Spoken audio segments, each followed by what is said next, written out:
Welcome to Beyond the Box.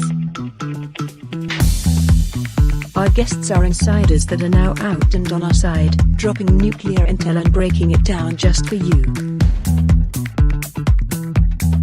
And now it's time to introduce our hosts, Brenda Lankridge and Suzanne Haunt.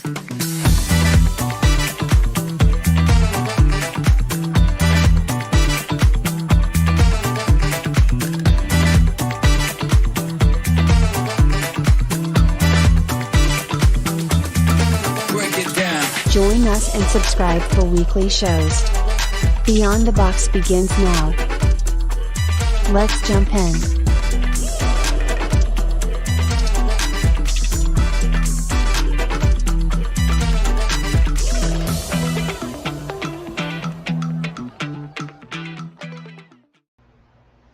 Well, hello again, everybody, and welcome back to Beyond the Box. So tonight, because I had a hard time with the guest and everything, this week was real bad. Got one at the last minute, but I'm going to schedule that person for a different day. So tonight what we're going to do is, I'm not sure if Tommy, Steve, and Susie are going to be here, but I have Andy and Patrick with me. And we are going to do something different. We're going to tell either a really silly story that happened to us, or also a creepy paranormal experience. And then after we do that, we're going to do an audience participation. I know a lot of you are like, well, my hair's not done. I look terrible. Well, you can turn your camera off. I'm going to put the link into the chat. And one by one, I will have you come on and tell either a funny story or a creepy paranormal story. It's kind of different. Hello, Brent, Denise, Julie, everybody. So I just thought maybe we'll just do that and have a little fun with it tonight, because I'm drawing myself from serious things because, well, it's Debbie Downer for me lately. So get out of the box. That's right, Julie. We're getting out of the box. So, all right, let me go ahead now. And Patrick, we get a different view because he's a truck driver and he's over the road, and he has got his camera turned to where we're watching him drive. And he's in Georgia right now. We all know them people in Georgia. Sorry, they can't drive. And Steve right now is in the store. So maybe we can get a Steve show shopping, huh? Tonight. Let's see, he's talking to me. So let me go ahead and bring them out and we can get started. Andy. Hey. Andy's going to tell us stories tonight. And then there's Patrick. Hey, Patrick. Hello. Yeah, we have to be careful with Patrick. Every now and then I'm going to have to mute him, because when his truck gets too close to another truck, the thing starts going boop, boop, boop, boop, boop. Oh, no. I'll try not to kill anybody tonight.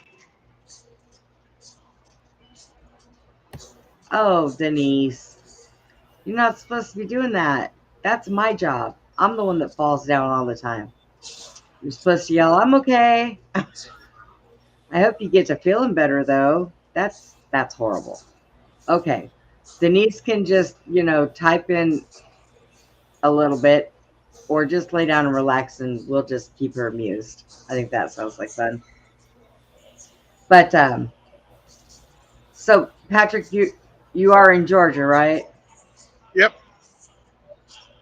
So am I, Denise. I am a klutz. I am the only one that can trip over air, and I've broke bones doing this. Oh, yeah. And there's what highway is that you're on there, Patrick?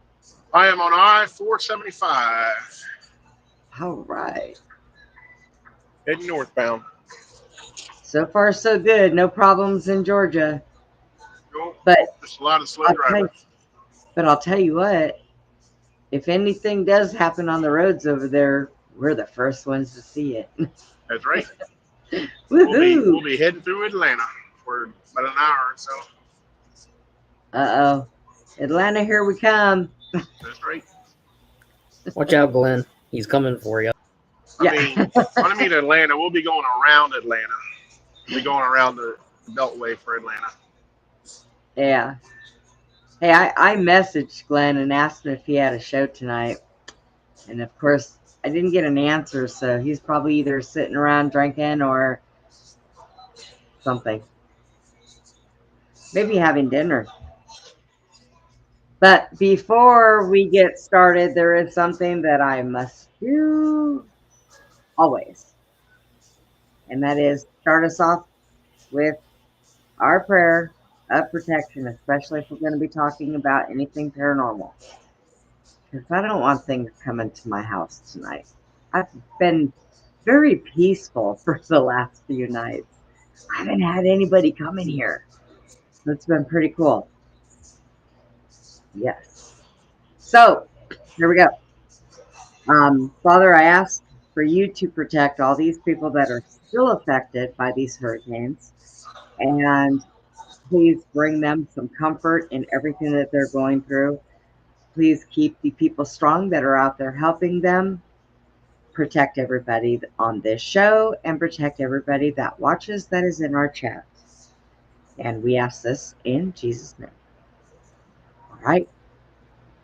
So I think what I'm going to do is I'm going to start with Andy.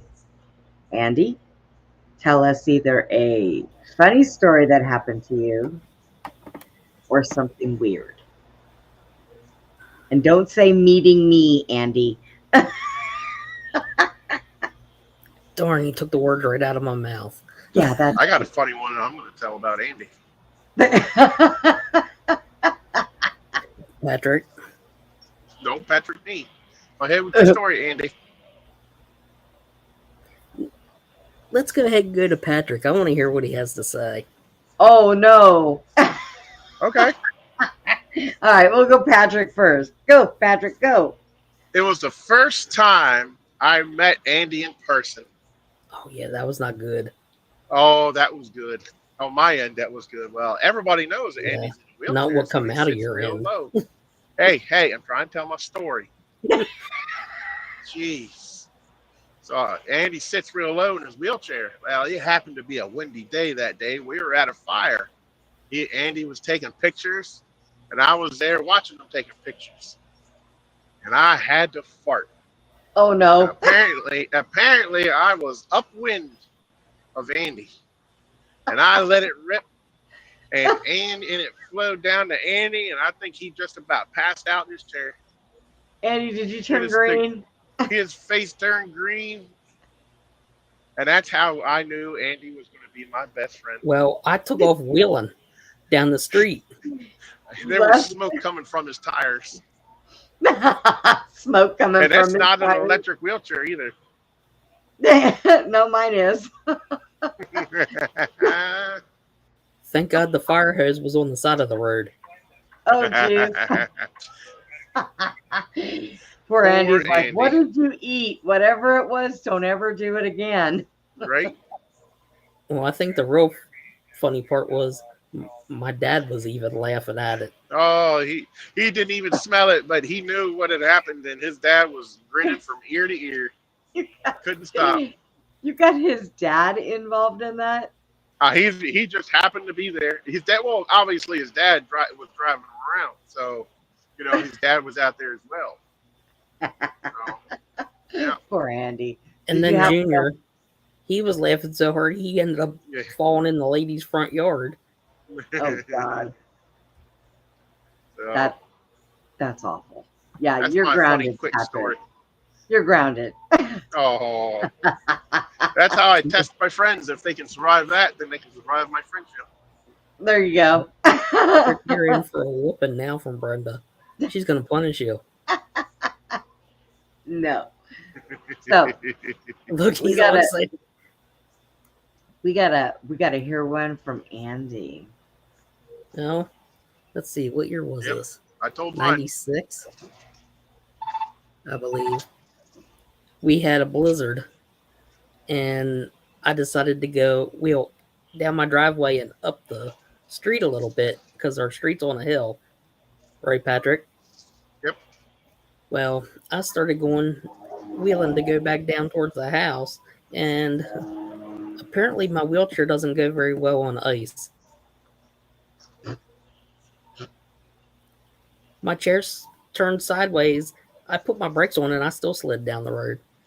Oh no. Yeah, brakes aren't good on ice. That cannot end well, Andy. And then my 80-year-old grandfather had to come out and get me. Oh my God. Julie says that was a bright idea in a blizzard. Exactly. You know, Andy, you and I mess around an awful lot about having people tweak our wheelchairs to where we can just go like from 0 to 90 miles an hour in just like seconds. Well, I did the first time I met Patrick. It was on Super Boost.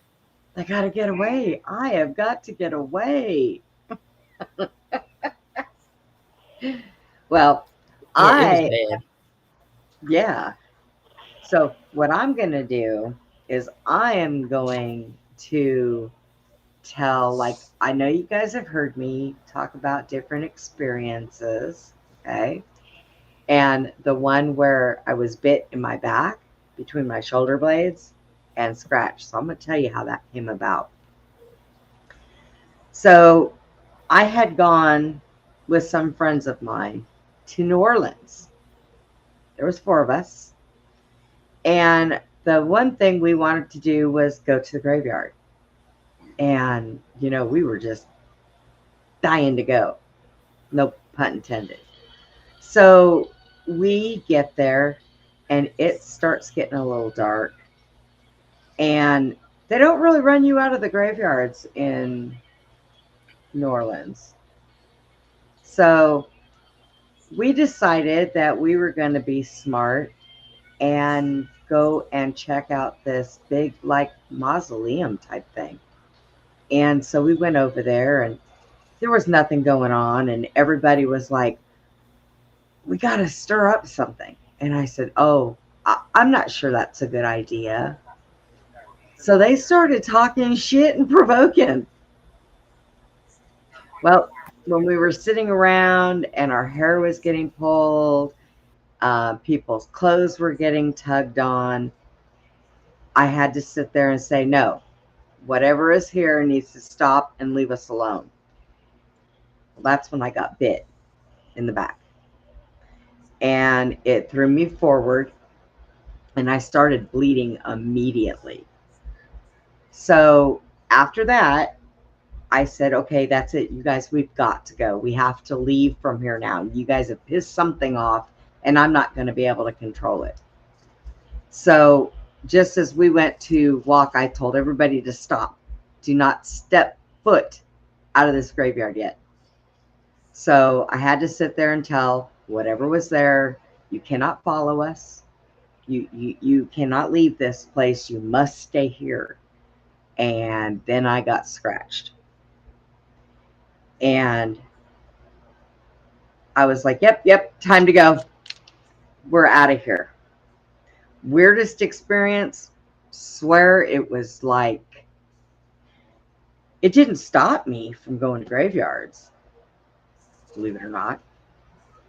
But I decided that when I go, the first thing I'm going to do, you know, normally when you're dealing with spirits, you have to lay down boundaries with those spirits. But I decided that from now on, whenever I go with somebody, I've got to lay down boundaries with the people I go with, because you just can't be going there pissing off spirits because you don't know what you're going to get. And apparently the one that was saying, "Oh, this is bullshit. If there's somebody here, you might as well just come on. If not, why are you being a pussy?" Yeah, you don't do that.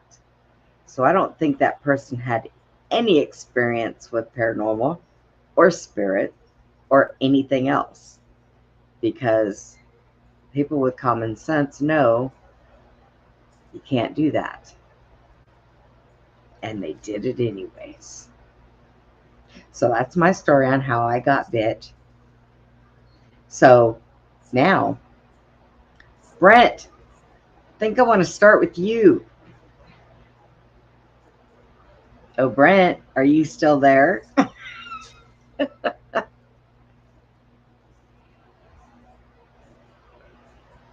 Gotta wait and see for him to answer. Oh no, Julie. You fell on your ass and you bit your tongue. Okay, Brent, do you want me to send you the link and come on here and tell us either a paranormal story or something funny that happened to you? Oh, actually, let me do this. Wow, Julie, that's got skill, doesn't it? Yeah, takes skill. Takes all kinds of skill. Here we go. Boom. The link is in the chat. It's there, it's there, it's there. So anybody that wants to hit that link and go ahead and come on and tell us the story. Okay, Brent, come on. Get in here. But yeah. And then a little later, we're going to talk a little bit about this election thing, because this stuff is crazy. I've seen so much crazy. Everybody has. Andy's town blew up like nuts. People running around stabbing each other and shooting each other. Starting fires. And fire. Yep, fires. Starbucks. I know. What is wrong with you people? Stop it. Just stop it.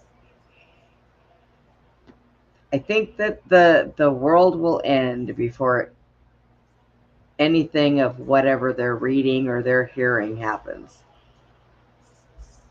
Because it's absolutely crazy. I'll come on after Brent. I have 3 stories. You will pick 1, 2, or 3. Okay. We get to pick 1, 2, or 3. Okay. I got you, Julie.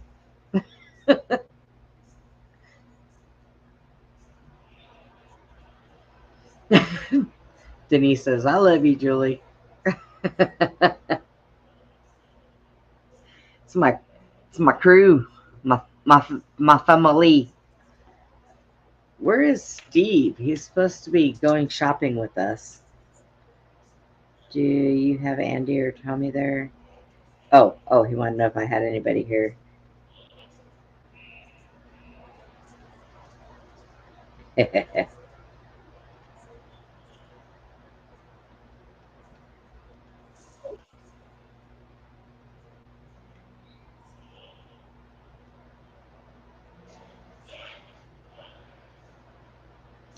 Okay, let's see. I just told Steve that everybody wants to go shopping with him. Yep. Oh yeah, we can do all of them. That works out well, Julie.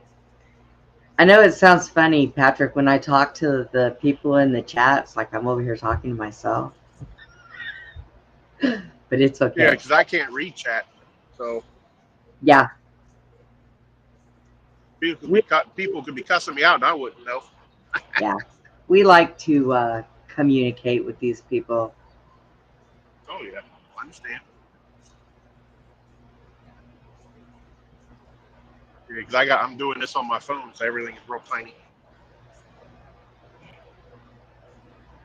Oh my goodness. So Nadine just gave me an update for tomorrow, but I'll tell you guys what it is. CPS is out there in North Carolina taking the children away from their parents at the hurricane shelters while the shelters are closing. That is bad. What the heck? That's Yeah. just wrong. They want our kids, and they're going to do everything they can to get them. This is what happens. Patrick, change your truck route. Yeah. Where we going? North Carolina to go pick up people and their children. Oh,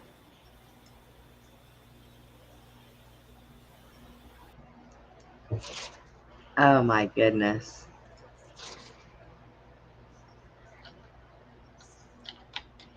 Yeah.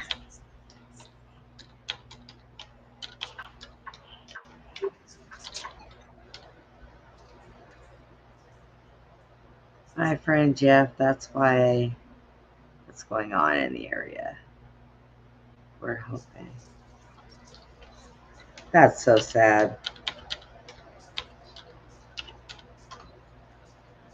I'm gonna tell you guys something. This world's gone nuts. It's been this way for a while. We're all kind of used to it. Nothing surprises us anymore because this is just wrong. What they're doing is absolutely wrong. I mean, oh, what are you trying to get on with, Brent? Is it a computer or your phone? Oh, he's going to go get on his computer. Okay. Yes, Denise, it is terrible. They never stop. Okay, your phone, do you have Chrome? On your phone you use Chrome?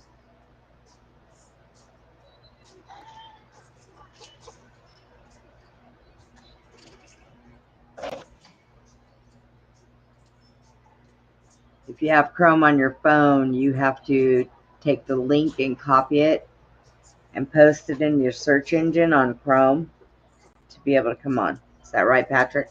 yep. It'll give you it'll say copy when you do it, and it'll copy it. And then when you go to your Chrome browser, you just hold your finger on Chrome search bar, and it'll pop up. Right. It copied it to your clipboard. How can they take the kids away from no laws against this? Well, what they're trying to do is they're trying to use it as an excuse for the fact that they don't have anywhere to live, so they're trying to take these kids. And it is very sad because these people just lost everything they own. Okay? So taking their kids away from them, that's wrong. And I told Nadine what they need to do is those town people all need to get together and kick them out like they did FEMA. Because they told FEMA they didn't need their help. They could go away. So they need to do the same thing with CPS. Because that's absolutely ridiculous. And yeah, that, I don't even understand what they're doing or why they're even doing it. They don't have, you're right, they don't have no reason. And it's not against the law for these people to have their parents, be with their parents. And the parents going. I'm sick. Yeah, I know. Well, right now they have some Amish people out there that are helping build like tiny homes for these people to stay in. A lot of people are pitching in to help, which is a good thing. That unity just warms my heart. But this whole thing with them trying to take the kids away from their parents, those people are going to have to step up to them, and they're going to have to just tell them no and tell them to go away. Because all these people that don't have a place to go, they are being taken care of. I mean, people are helping them. The kids are eating, they're being fed, they're getting clean clothes. It's snows. So, I mean, it is getting colder out there. Tommy has a friend out there also, and Turn right they're on working to I-75. try to get people to have heaters, for them. But I don't think, and I don't know why they're closing the shelters. I don't know if the government itself is making them close them or what. Hey, Brett. I made it. There you go. See, that works out well. Can you hear me? Yes, we can hear you. Good. So, what do you got to tell us about? I think I'm gonna delay here.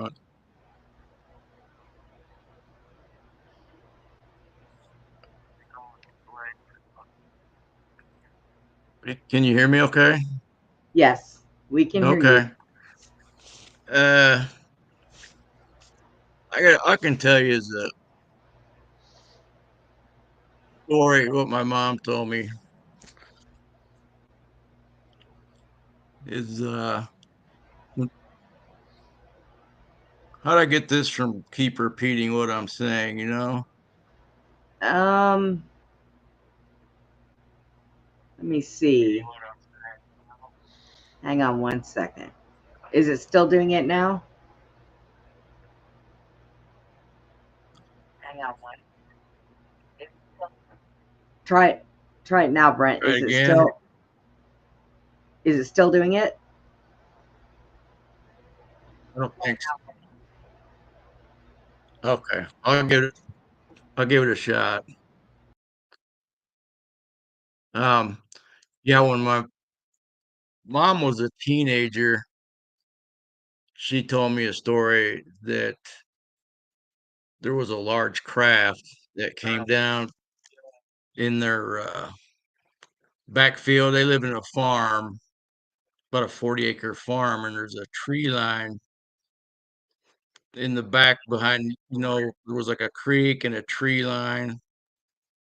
And there was a large UFO one evening that come down, and she said you could see all the lights on it because it wasn't that far from the back of their house.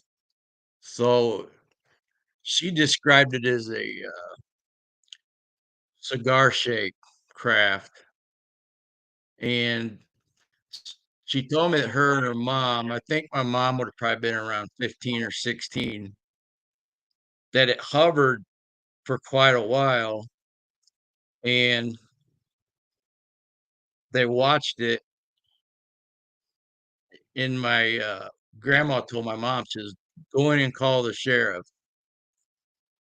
So she went in, and the time she stepped back out, it took off. She she can describe it in better detail than what I am. And there's one other time she told me, this is more in recent years, that it was nighttime and my dad was away traveling. And me and my brother were in college, so she was living essentially by herself a lot of the time. So my dad traveled a lot. And they live in like a wooded area. And she said one evening she was out on their little side deck on the house, and there's like a trail that goes down the hill. They got like a couple small buildings, and she saw a creature. She she's never really described it in great detail to me, and she saw this thing walking. And the way she explained it is that it communicated telepathically with her, that she sensed this thing was gonna do no harm and that was leaving the area. And the only thing I can think of from what she said is something called a Wendigo. You heard of a Wendigo? Yeah. So, and my dad had told me that not long before this happened, that one of their neighbors 'Cause my folks live up kind of on a hill, and there's some other houses that one of their neighbors said he had declared that land for Christ, for Jesus Christ. He declared that hill for God, essentially. So then not long after that, when she saw this thing leaving, because that's what it conveyed to her telepathically. So that's my supernatural stories. That was interesting. Somebody said, who was it that said it creeped him out? Oh, Norma said that creeps me out.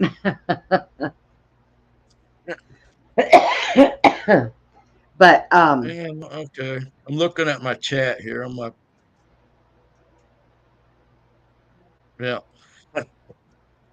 Hey Norma, yeah, that Andy, creeps and me out. I got Andy and Pat. I don't know where Patrick went. I know his truck I'm here. stopped moving. Oh, okay. I'm doing a 30-minute break. Oh, all right. I'm back behind the way station. surprised I Well, figured out how to get on here. well, thank you, Brett, for coming on and sharing that with us. We like Yeah, to share sure. stories. I don't get to really ever hear everybody else's stories.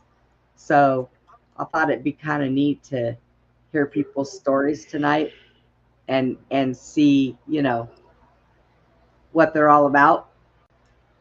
And there we got Julie. Well, Julie, hey. Hey Julie. Can you hear us okay, Julie? Yes, I can hear you great. All right. How you doing? Doing good. How are you? I've been better. I'm tired. Tired? Yeah, Yeah. it's been one of those worry out type few days. Yeah.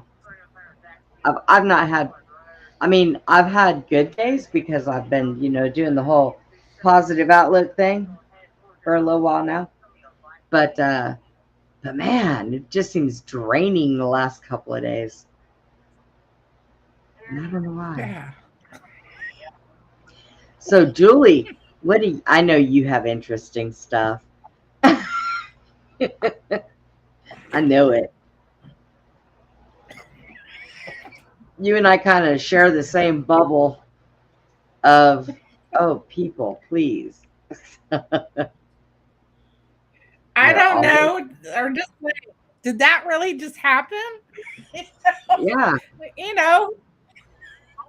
I like what did you just say to me? And then somebody else will walk in and say, who are you talking to? Nobody. All the time. Am I feeling better? No. You're not. God, Yeah. you are. Come on, Julie. We love you. We love you too. I love you. There's no we here. For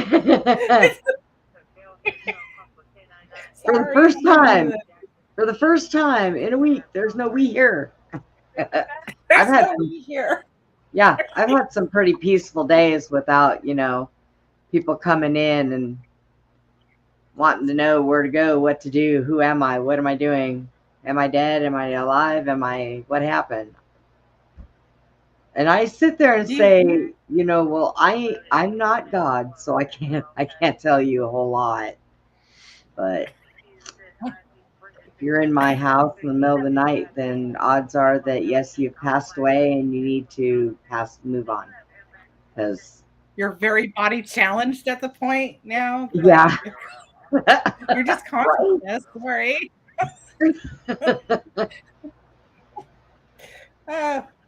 So, which one do you want? I thought of another one. Forgot about this one. You can tell us all of them if you would like. Okay. Creepy story number 1. Okay. Well, it starts out creepy. Like when I was 6 years old, my great grandfather had passed away when I was 5. And when I was 6, for some reason, we went to my grandparents' house because my grandparents and my great grandparents lived together. My great grandmother was still alive, and she lived upstairs. And typically, me and my brothers would sleep all together downstairs. But this one particular night, I was to sleep upstairs in my great grandfather's old room. Well, he came to visit. I felt this big old cold hug, and I was sensitive then. It was my first experience with the other side that I can remember anyways. And totally freaked me out. Totally freaked me out. I stayed up all night, right? Oh no. So, I really don't recall telling anybody that story, like, I remembered it myself, it wasn't something I shared, Right. at all. I didn't share it with my children. So my great grandparents passed away. My grandparents passed away. I was put in charge of their house, and I decided to sell it. So we were remodeling this house. Upstairs, we were doing the upstairs portion, and my oldest son, he was 15 at the time, he's in that room. I never told him this story.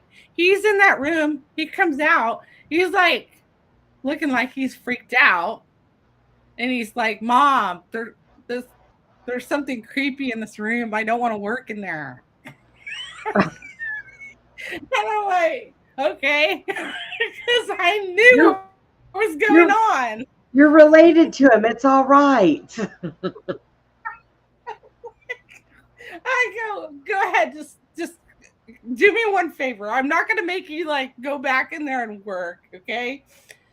But can you just like show me where in this room that you're feeling that? So he takes me in the room, and it's the same freaking spot that I had felt him hug me. Okay?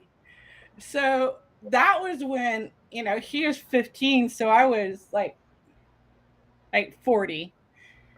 So a few years later, I start working with some spiritual healers, and this great grandfather hadn't crossed over all this whole time. He's like been roaming the earth, right? Sometimes they like to do that for a little while. And so I'm like, well, what's the deal? Why is he still here? And they're like, they talked to him. At that point, I was not a medium.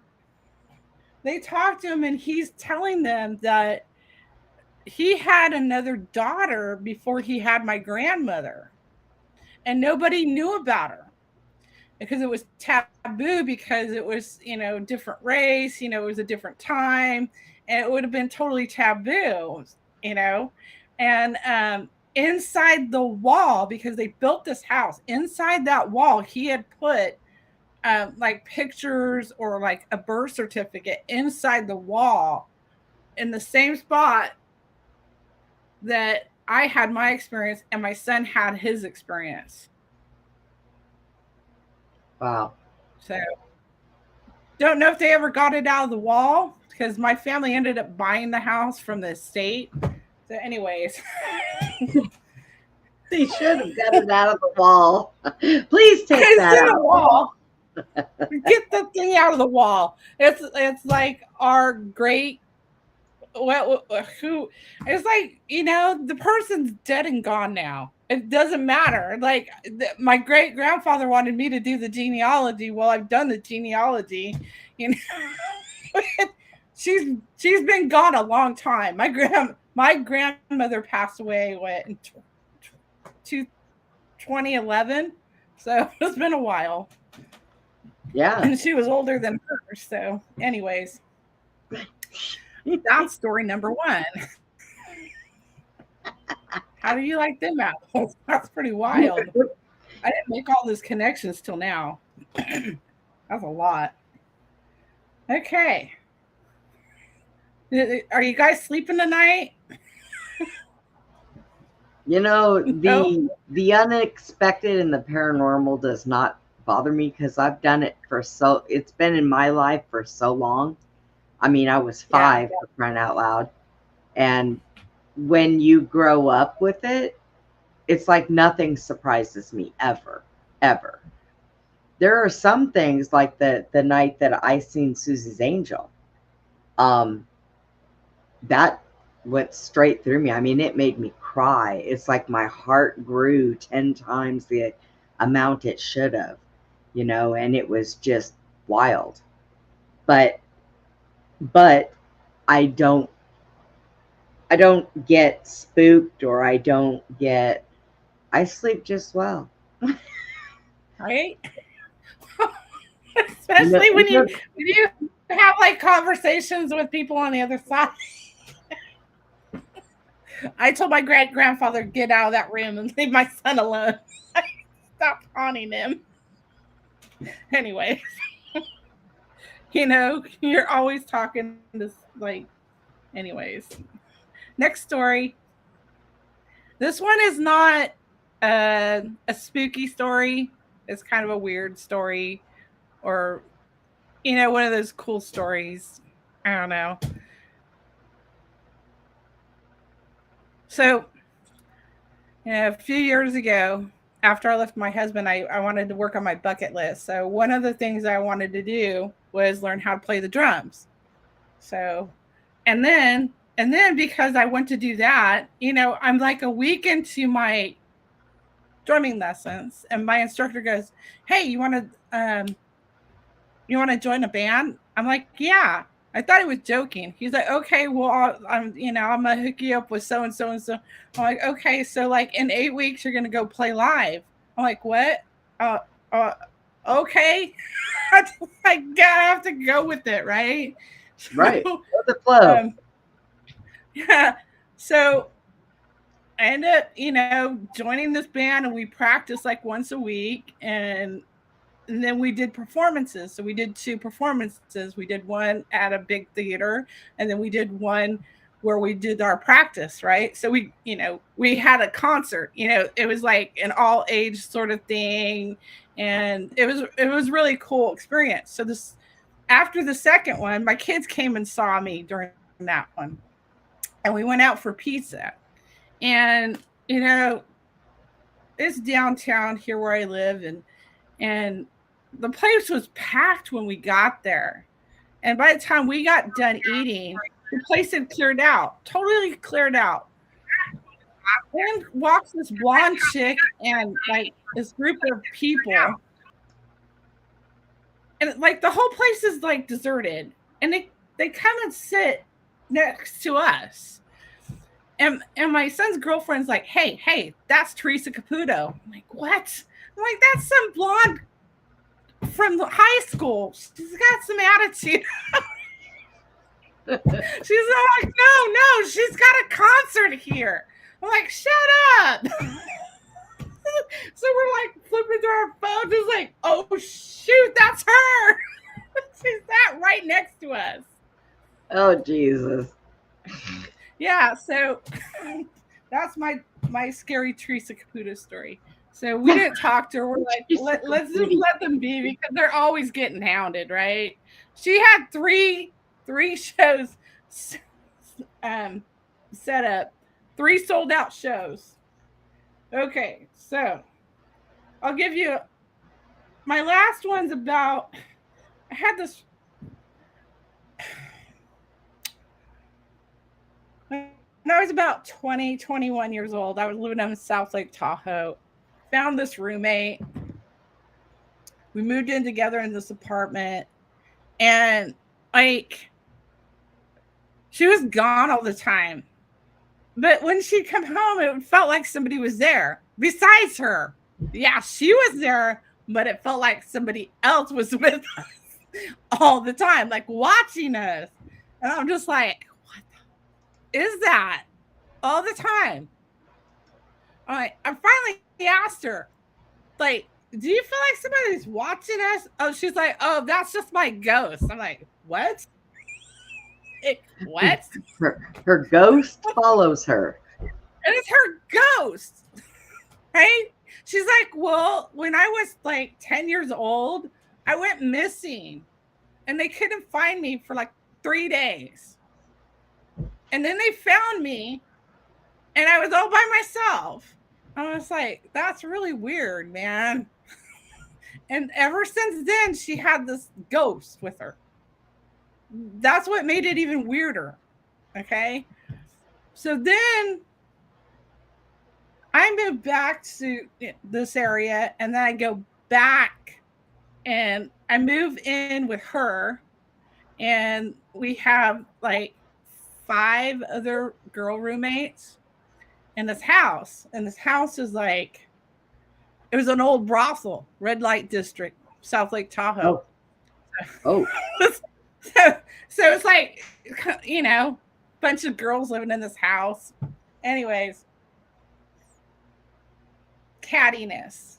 I piss her off. She still has this attachment. And the thing attacks me.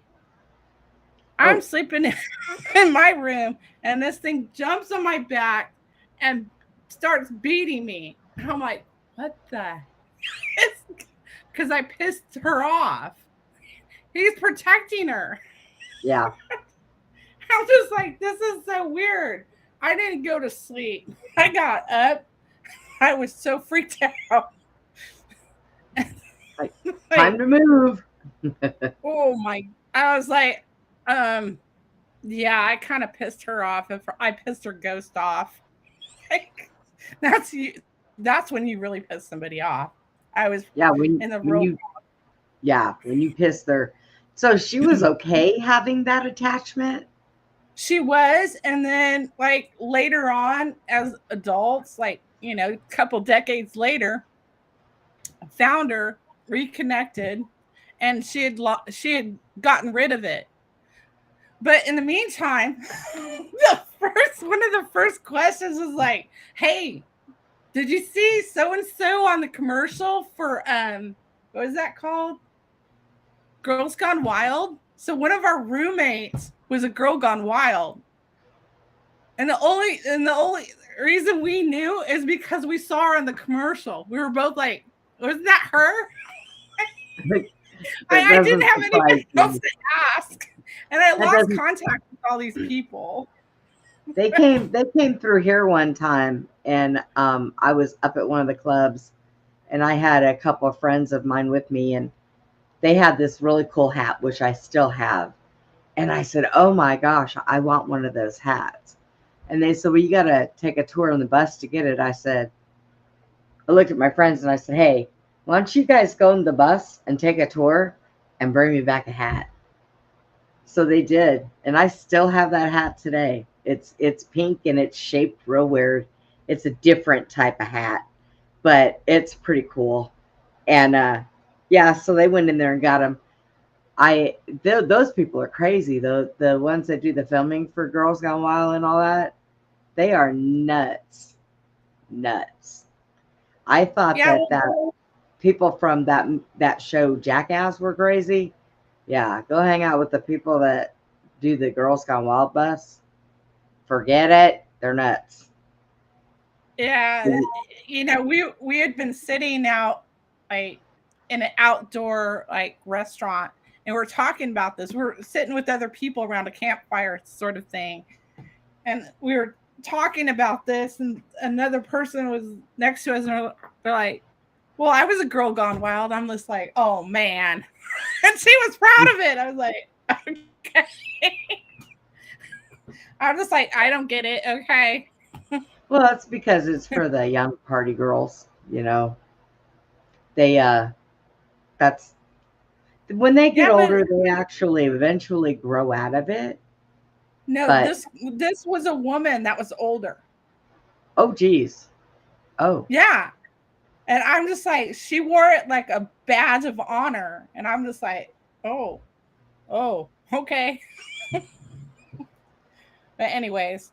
I don't know if I think I think it's more for like recognition, um, fame recognition type thing. Because I know that some of them that do that, they get like movie offers and different stuff like that. So Well, I think from what maybe I that, understand, that whole franchise got shut down. yeah, I think it is shut down now. They were And getting a he went little too out of hand, I think. and he went So to jail, and like, because yeah. I don't recall the whole story, but oh my god.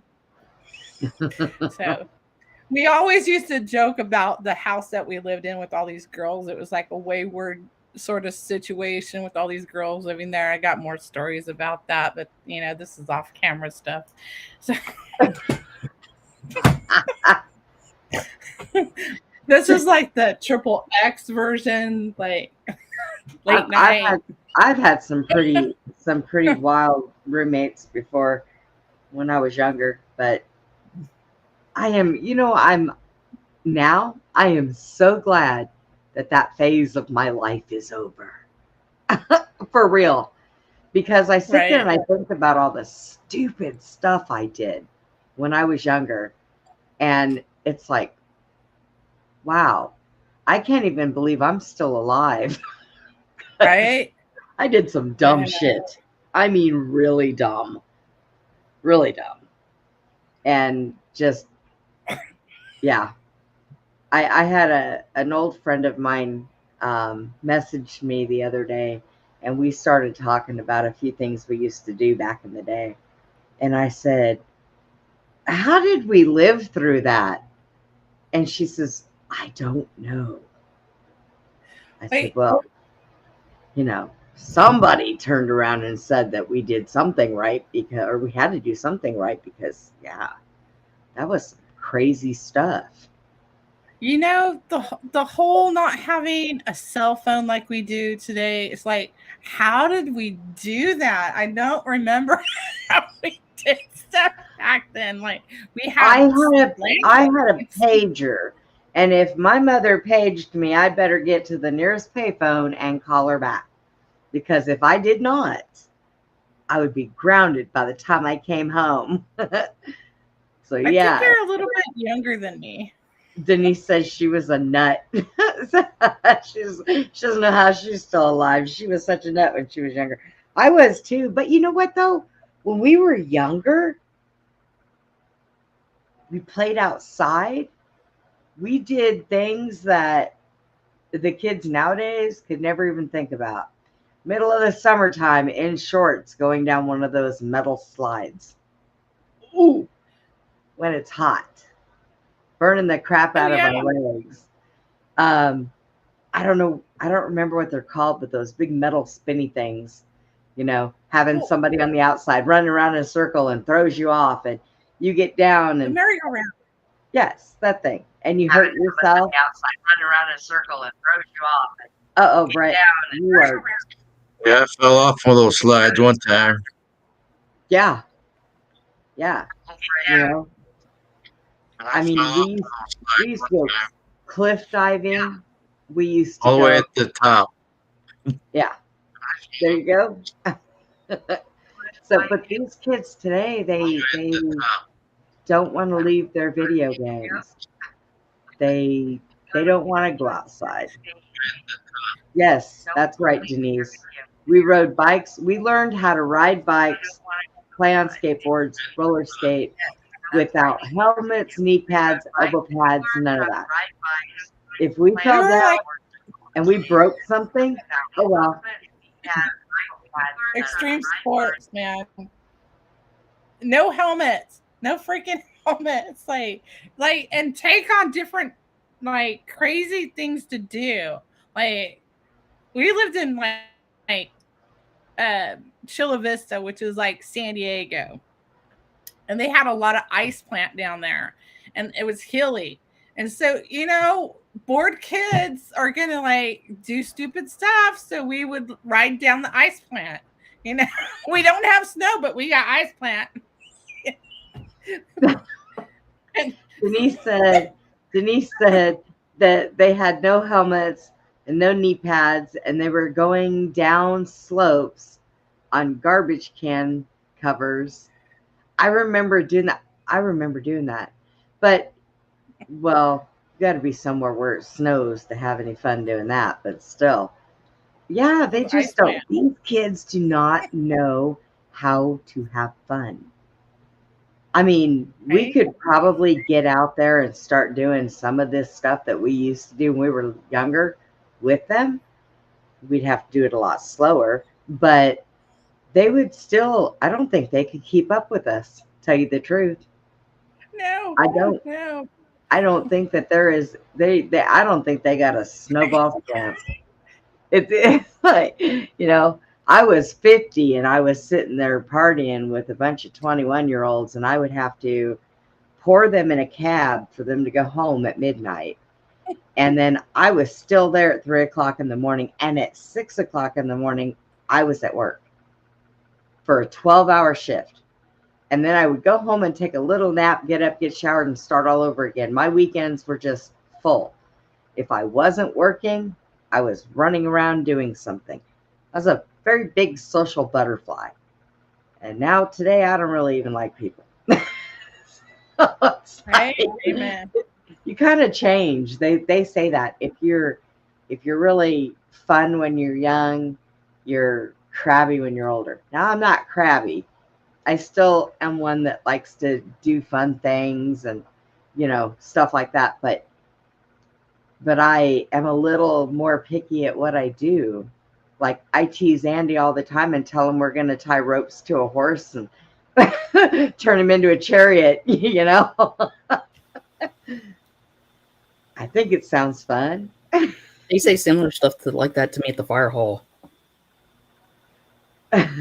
Well, you know what? Yes, Norma, we're nuts. It's okay. We can be nuts. We're allowed. And we're proud of it. That's right. And we are proud of it. Well, I don't know about the rest of you, but I am Gen X. So I'm one of those where I really don't care. I don't care what people think. Nobody else's opinion of me matters. You know, it really doesn't. You like me, you hate me, I don't care. It's up to you. I'm a very good and loyal friend. Oh, Andy, what are you doing? Andy, get in here. What was that for?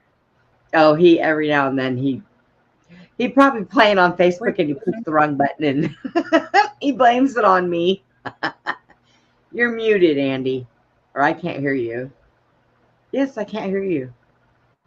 You're lighting up, but we can't hear you. Go out, come back in. Go out and come back in. Go out, come back in. There he goes. His internet's bouncing back and forth. But yeah, we can do, I don't know. I think if I still had both my legs, I don't think I would have slowed down. I think I still would have been running around doing everything I was doing before. Yep. So, and what do they say? People, because Gen X is the generation that just really doesn't care. We grew up hardcore, really, we did, you know, and we played in the dirt, and we came home, tried to squeak in and not be late when we came home so we didn't get in trouble, get grounded. Like, oh my God, I'm in trouble. I can't, because my mom was like that. You didn't come in 1 minute late. For every minute you were late, you were grounded a day. So I tried not to be late. There was a couple times I came home and I was with some friends of mine, and we were out we went to a garage to go listen to some of our friends play. They were in a band. And I was drinking iced tea the whole time I was there. Well, I didn't realize that iced tea had slow gin in it. And I did not feel it till I stood up. So here I go home, plastered. And I come into the house, and I was smart. my mom would say, "Did you have fun?" "Yeah, I had fun. I'm really tired. I'm going to bed." And I would just go hide in my room. Well, my stupid brother would come home, higher than a kite, and he would get in the refrigerator and start rummaging for munchies, and he would eat things that my mom knew he didn't even like. And she would look at him and say, "You're high, you're grounded." And he knew I was drunk. And he's like, "How do you not get in trouble?" I said, "Because you're stupid. You don't hang around with the parents in the same doggone room when you come home and you're screwed up. You got to be smart about what you're doing. You know, never late, never in trouble." But my brother, now he was not very smart at it at all, at all. He used to do the dumbest things when he came home. I don't know what he was doing when he was out, because I'm telling you, if he was as dumb when he was out doing things as he was when he was at home, oh, Lord have mercy. My siblings, ugh, and a lot of sibling rivalry. He was, Yeah. my uncle was at the house with us one day, and I was watching something on TV, and he run over to one side of me and hit my arm. And I'd say, "Stop it." And he'd go over to the other side of the chair and hit my arm. I said, "Knock it off." And he'd come over the other side to do it again. And I just punched him straight in the face, knocked him on the floor. My uncle started laughing, and he's crying, "Did you see what she did to me?" And he said, "She told you to stop. She gave you chances, and you didn't heed the warning. So I don't want to hear you crying. Take your beatings and go on." Yeah, that's just enough. So, yeah, it was pretty fun. And then nowadays we have, I don't even know what's going on. These people are afraid. Somewhere down the line, they have had stuff put in their heads that this election is the worst. And I think to myself, all right, people, we just went through 4 years of massive inflation. We just went through 4 years of our towns, our cities, our states being wiped out by hurricanes, being wiped out by tornadoes, being wiped out from this. And yes, and fires. And they can't help us, but they can send $2.6 million to another country to help them. Billions. Yes. Billions. And it's sickening. And it needs to stop. And I'm going to tell you, Trump's done some changing from before. He has found some light. And he can be an ass. Yes, he can. But when he was in office the last time, he ran this country like a businessman, not a politician. And that is what we needed. We didn't need somebody to come in here and say, "Okay, well, I'm gonna do what this person says, and this guy in Congress says I should do this, and this one." No, it was his way or the highway. And it's like, yes, Denise, but I don't know where it came from. I don't know if it was my end or Julie's end, because I think everybody else is muted. So it came from either Julie's side or my side, but I did hear it came here because I heard it in this ear. Good possibility. Where's the timestamp of this so we can go back and listen? Shit if I know. 1 minute and 3, or 1 hour, 3 minutes and 20 seconds, I believe. But I don't understand how nobody has noticed that I went to the grocery store and would spend $160 for a whole month of food. And now it costs me $400 to $500 for the same shit. The same exact stuff.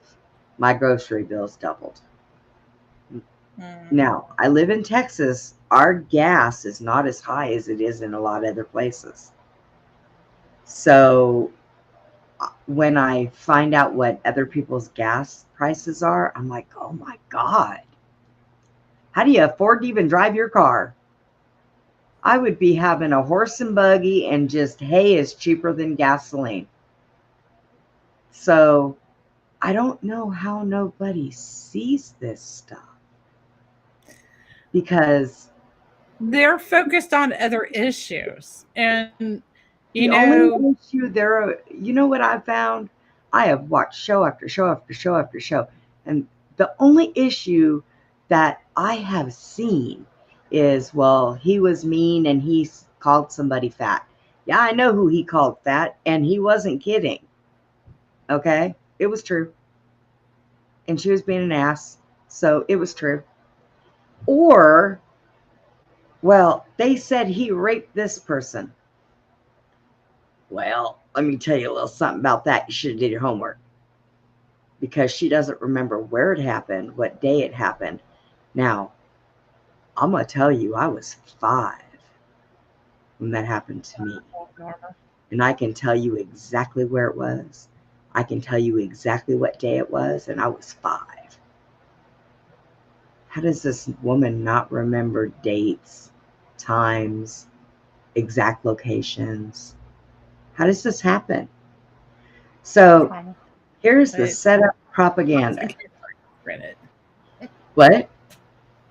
Not to give her any more credit, but trauma can mess with people. It can, but if you're going to come forward, okay, even the people that were drugged that came forward about Cosby knew details.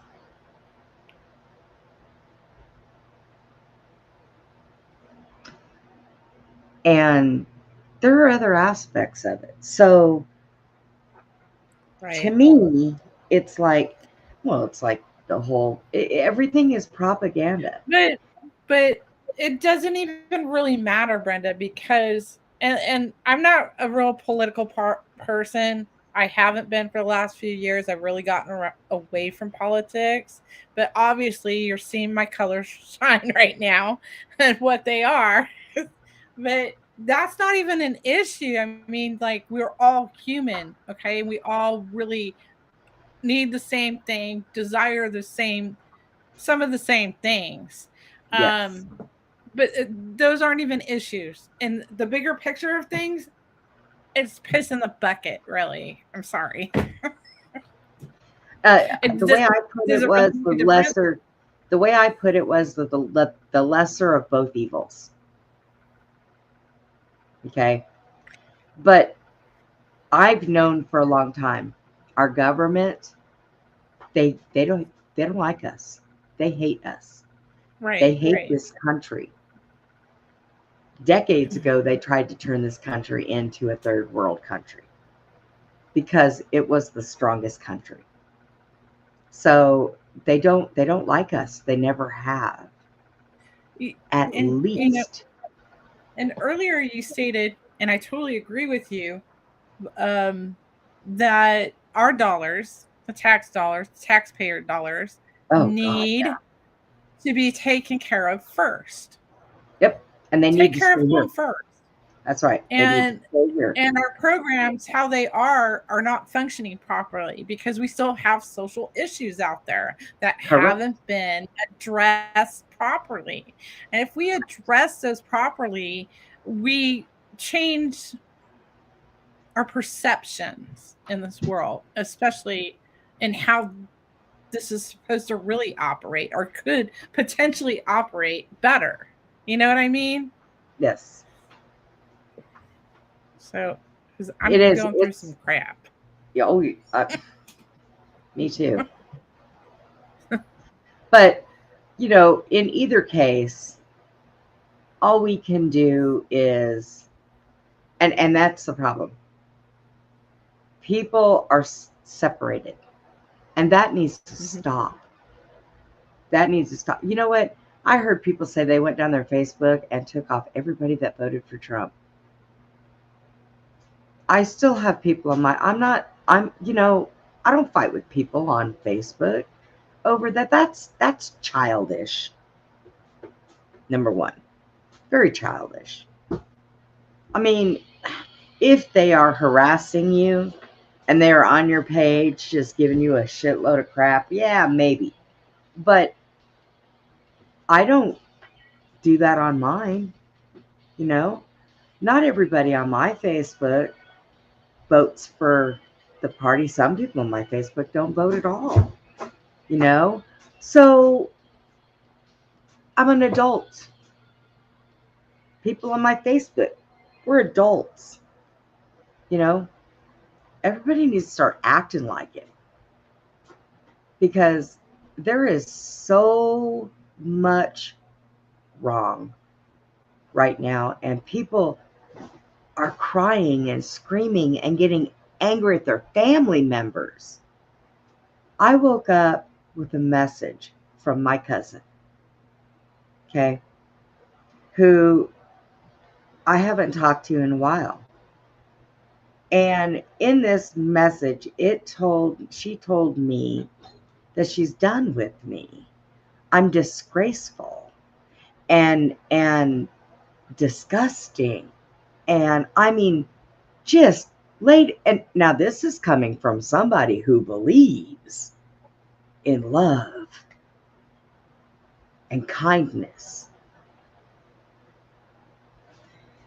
And that girl said stuff to hurt my feelings bad over political stuff.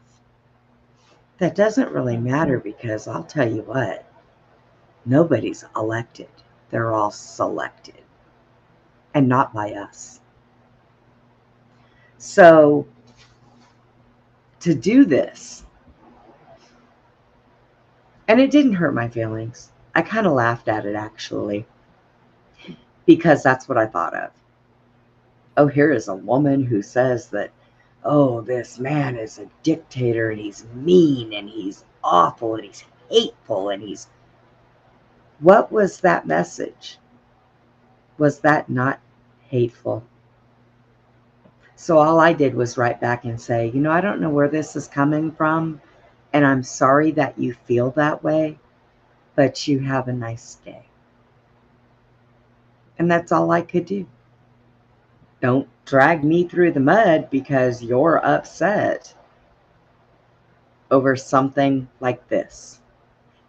Put that to good use. And let's turn around and ourselves try to fix this country. Try to make it better. Because you know what? When it comes down to it, think about it. We don't work for those people. They work for us. So it's not them that has to fix this country. It is not up to them to do it.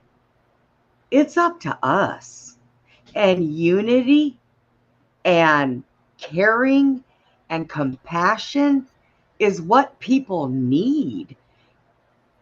And, you know, there are enough smart people out there who have gone to school for things.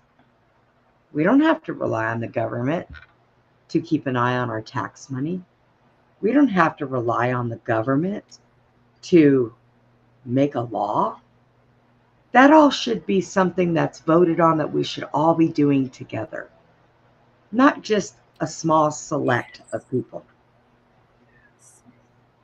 For real. It should be us that go to Congress, listen to these meetings. It should be us making these decisions for our lives. Not the WHO, not World Economic Forum, not all these other people. Because you know what? They have nothing to do with us, nor have they ever done anything for this country, or probably any other country in the world. So what do we pay them for? Why does our tax money go to somebody who tells us we must eat bugs? I did that when I was a kid. It wasn't very enlightening. So, you know. You know, Brenda, I always go, you know, imagine, if you will. I'm not Prince, but imagine Imagine if we you will. come here. We come here and there's nothing here. There's no government. There's no education. There's no nothing. Just people. It's just us. Yeah. And you know what? We teach ourselves. We Right. work together. Look at what's going on in North Carolina. And I really, because after 9/11, we had all that unity and everything was love and everything was, oh my God, help your neighbor. But somewhere down the line, we forgot that. I forgot And what I that was. hope, yes.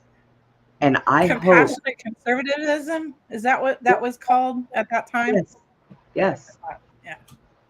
And so I hope with what has happened now, again, these disasters, Florida, North Carolina, Georgia, all that. I hope that these people don't forget again.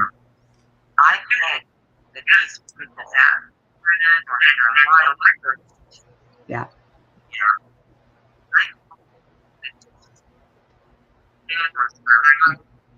Did you want to feed in there, Brett?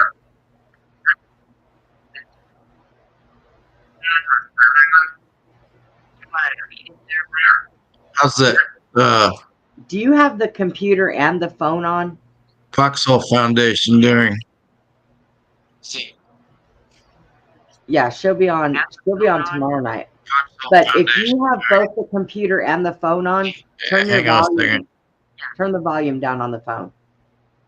There we go. We got it. But yeah, that's Nadine, the Foxhole Foundation, and she'll be on tomorrow night. She's going to do a couple of updates. And then in a couple weeks, she's going to come back with a friend of hers named James that lives out there. I'm hoping that Tommy's friend who is out there helping can come on tomorrow night and meet Nadine and kind of get things going in a roundabout because they're all doing stuff in different parts of North Carolina to help. So it breaks my heart that we as people, we the people, that's why we are the people, came here on this earth for love, light, compassion. This planet is really a beautiful place. And so many people have stepped in and damaged it. There are enough of us on this planet that if everybody pitched in and everybody would get on the same page and see that it can be fixed, not by Harris or Trump or anybody else. Elon Musk, these are people that we can hire to help us, but we have to change. We have our other races that are living amongst us that come to this planet. They're afraid of us because they consider us hostile. They consider us, they're afraid of us. And it shouldn't be like that. Because I know somewhere out there, there's a place where there is just joy, happiness, compassion, love. And we're not there yet. We need to be. There's a lot more people opening up to that now. Thank God. But there are a lot of people that need to find that. And instead of, go ahead. I'm sorry. I have encountered this myself. I don't think we know how to really come together and like do action steps, action tasks to make this actually happen. You know what I mean? Yeah. And get that ball rolling. This is how we're going to do it. This is how it works. And there's no violence in it whatsoever. Like, there's no hostile takeovers or anything nutty like that. And there are people that are spiritual that I've seen this, and they're I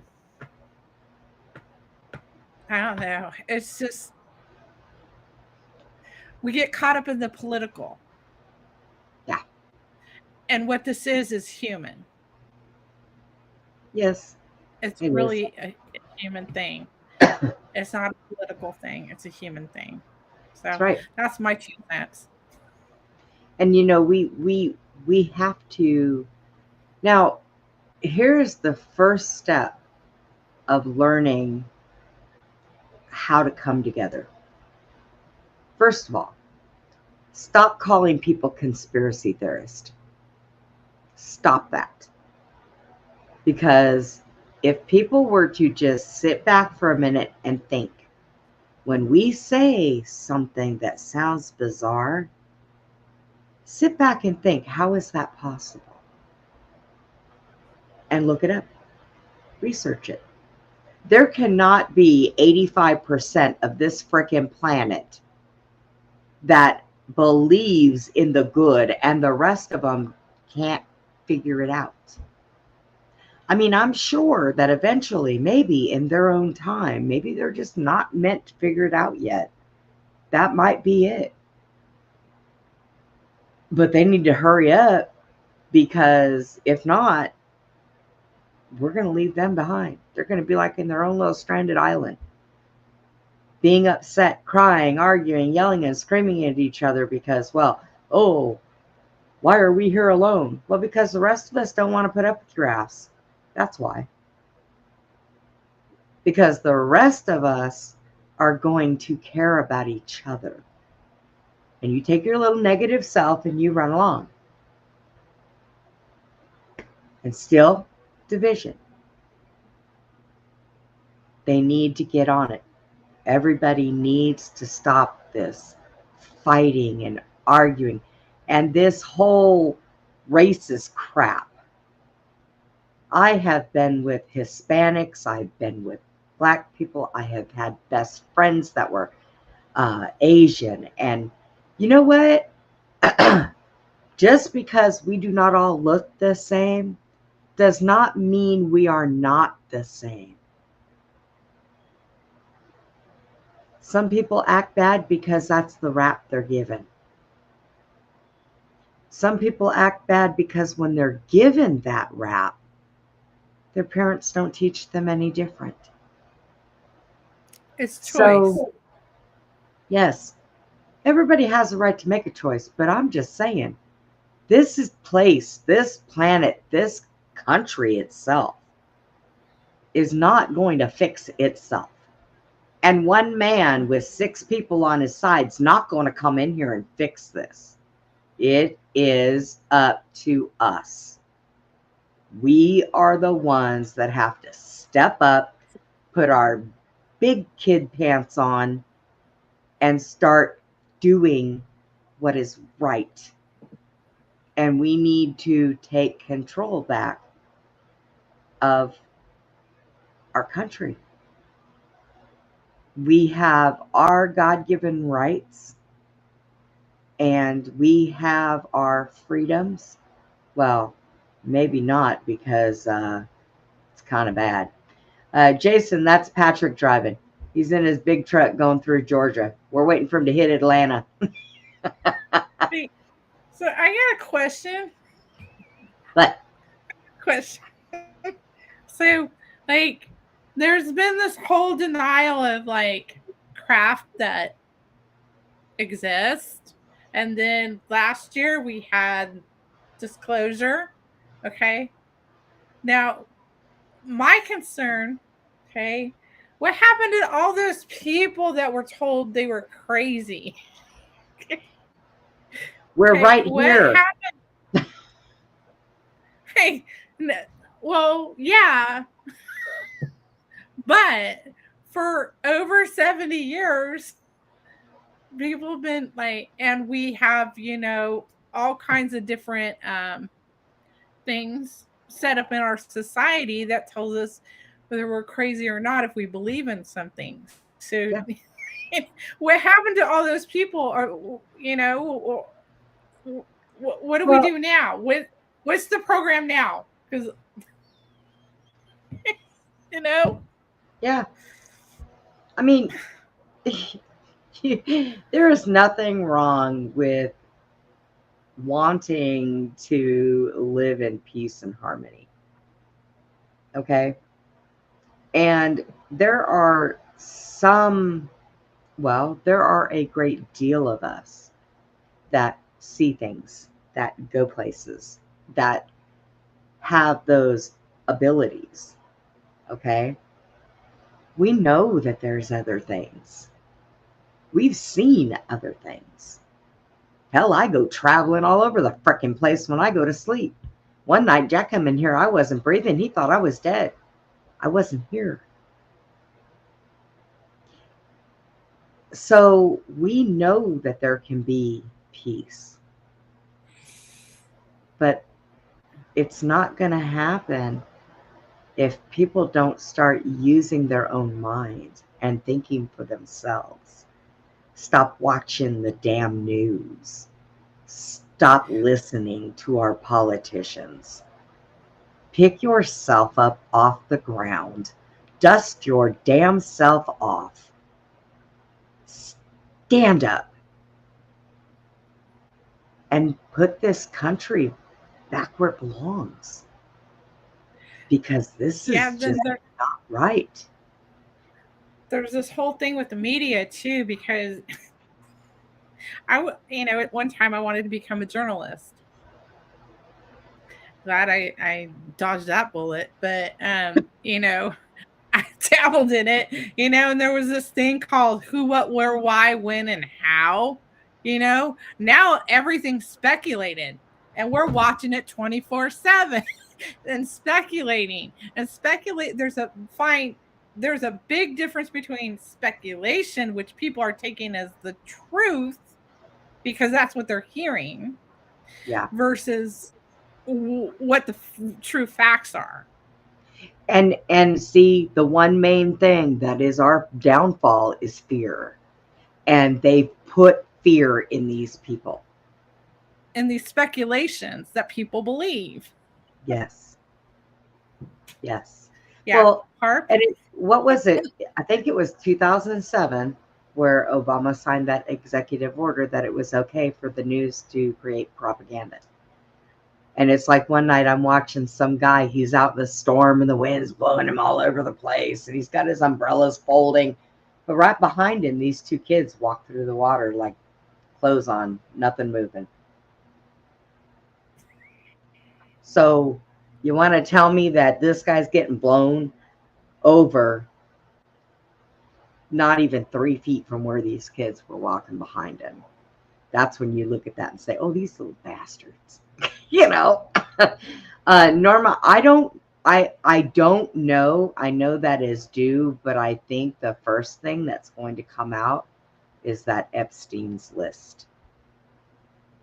I really think that's going to be the first thing that is going to get released. Because that is going to be the reasoning why certain people are probably going to jail.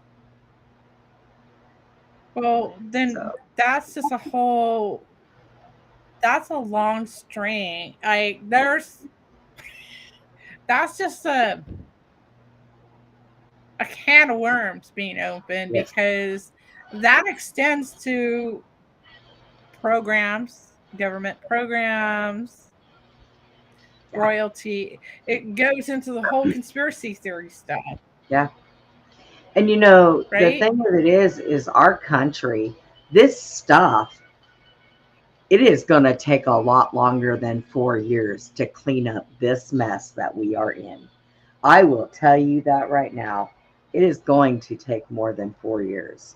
This place, because our governments and all these families, higher extended families, they have been doing this stuff to us for decades, not years, decades. Thousands, Decades. thousands of years. Yes. They have been in control. They do things to where they make people think that, oh, well, we'll hold elections. The people can vote for these people. I don't think that we've actually voted for anybody for probably about 50 years where we actually Forever. put vote in. Yeah. Forever. My research took us way back. Okay. I'm going to explain that. All right. I've been hearing a lot of that too, Norma. Now, let me explain. There was one day that Trump was going somewhere and his plane broke down. He had to get back to DC. So I think he was in Florida. And Epstein said, let me get my plane to take you. Anybody that got on Epstein's plane was written down. That plane took him to DC. He's been on that plane, but he never went to the island. Ever. So that's something that has been put on this propaganda crap. Like Russia. So there is so much that comes out of both. And what people don't realize is nowadays, well, not nowadays, but for a while. And you're right, Denise, history repeats itself time after time. But for a while, they have had the technology to be able to voice feed over, video clip. I wish Steve was here already because Steve knows how to do all that. So they do this on both sides. My daughter sent me a clip the other day of something that Trump had said. So I watched it and I was like, wait a minute, I seen this speech. So I seen it live. And I said, hey, there's something wrong with this. And she said, what? I said, well, first of all, they didn't play the whole thing that led up to what he said. And I said, and second of all, that's not the words that came out of his mouth at that particular time either. So these people are getting bad stuff. Now, I'm not going to say that we don't get the propaganda either, because we do. We do. I'm pretty sure that there's been words put in Joe Biden's mouth that he didn't say. I'm not going to sit here and say that that only happens one way. Nope, it happens both. Okay? We are in a simulation, people. We have too many people making too many decisions and playing games, and we're all sitting around twiddling our thumbs, mad at this person, mad at that person, don't like this one, don't like that one. We are being played the fools. Okay? We're being played the fools. So, do we keep playing the fool? Do we keep sitting around watching the place that we were born and raised, the country that we love, to just sit around and just watch it go down the toilet? Nope. Start getting involved in your city council. Start getting involved in all this stuff. We apparently are not going to get invited, so we're just going to have to invite ourselves. We're going to have to be that rude aunt that comes in and says, I'm coming to this dinner because y'all didn't invite me, but I'm here, so I'm going to go ahead and eat. You know, we just have to be that, because apparently we're not going to be invited. But we live here. This is our country too. You know, we work and our money pays these people for them, all of them, to abuse us, to make us hate each other. And it's wrong. And all I got to say is there are more of us than there are of them. And we just need to fix it ourselves. We have to. We have to. Okay, if Trump is doing the right thing and this is what he wants, he cares about this country, cares about the American people. Well, he can't do this by himself. Or even with a cabinet of people, he can't do it by himself. It's up to us to help. But we can only help if we do it together. Now, I can't go and get boots on the ground. I can't be there because of my situation. But I can do the best that I can right here, or pitching in to help these organizations and foundations, or, you know, stuff like that. It's I donate. Sometimes it's very little, but I hurt too. I don't live off of crap, and it costs me a lot of money to pay for these platforms and to, you know, all that stuff. So, but I do it because I love to try to help the best I can, you know? But that's just the way it should be with everybody. They should do what they can do. Stop doing things to make it harder. Stop sitting on the streets and having a damn fit and kicking your feet like a child in a candy store that his mama said no. Stop it. Just stop it. These political parties are going to do what they're going to do, whether we like it or not. But we can try to make it better. And I think, honestly, I heard Trump say that he would like to push the American people into governing themselves. Govern themselves. Take control of things with a level head. We don't need to have people all the time to do what they're doing, because they only do what they want. They don't give two shits about us. We're just here. We're their money makers. So in all actuality, yeah, we're all slaves. All of us. Every single one of us that work and pay taxes to our government, who doesn't do with our money what they should, we're all slaves. All of us. Mm. Yep. And it sucks. How do we Because- get the money focused on us or directed to us and not elsewhere? Our tax dollar, well, that has to do with being allowed to be going into these Congress meetings when they make these decisions, when they vote on this stuff. That's what I'm saying. They should not be voting on this stuff. It should be us. But here's the problem.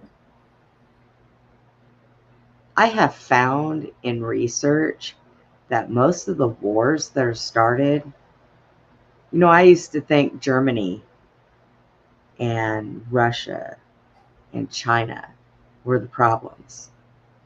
till I started researching. And guess what? Our country is so deep in the BS that it's us. They all get together and they start wars on purpose. Well, Do you yeah, know it? I know that. Yeah. I get War that. pays. But War pays them. That's what it is. War pays them. Well, we're going to take $4 trillion from the American people, and we're going to send it to your country. And then you're going to divide it with this country. And then the rest of that money comes back and goes in my pocket. And that's the way they do it. War is money for government. exactly. Yeah. And it's Yeah. not just It's been our that way. government. Yeah. Right. That's why this happens. Right. But I am not so sure there would ever be a war if we did not have greedy people running the countries. And I say countries because I know it ain't just ours. yeah. But they're Yeah. greedy. Everybody needs to be on a level playing field. Everybody needs to not ever want for anything. Everybody. And we have the resources, the money, the brain to be able to do this. But also the values we teach, there are many in this world that value, having yachts and, jets. And I mean, it's, Yeah. you know, Everybody's, you know what I always say? I wish I would have been born to Amish. I love the way the Amish live. too. That is such a, you ask me, the Amish is a hardcore group because I have never seen 6 men get together while the women put food and stuff out and build a big ass barn in one day. Why? Because they work together. They live together. They put their hopes and their dreams into each other. I think the Amish belong on another planet because they are just so different and so proper, and they do it right. And it starts when they're born. You know? Yeah, that's another thing, Denise, teaching kids. Like, what we're teaching kids, is that really what we should be teaching? I mean, Nope. do we teach history anymore? I mean, Nope. do we, And you know the what do bad we thing teach? about it? Yeah, but when we were in school, the history they were teaching us is not right. Right. Exactly. So, Yep. and science changes too. What's been taught in science has changed over the years, has it not? Yep. Like, They don't even teach that stuff anymore. They throw kids in a school with a computer, and the kids are more worried about, should I call my teacher ma'am or sir? the pronouns are just like ridiculous. I just Teach these children. That's what your job is for. Put God back in these schools. Put the Pledge of Allegiance back in these schools. That is our country flag. And you know, if you cannot, other countries, oh boy, disrespect China's flag, they kill you. There's no due process. You're just done. Okay? If you cannot have respect for the country that you live in, well, then move out. Go to a different country. And if you think it's easier in a different country, go for it. Go for it. we'll see you back here in Yeah, that's right. Because they won't want to be gone for long. So it's people don't understand.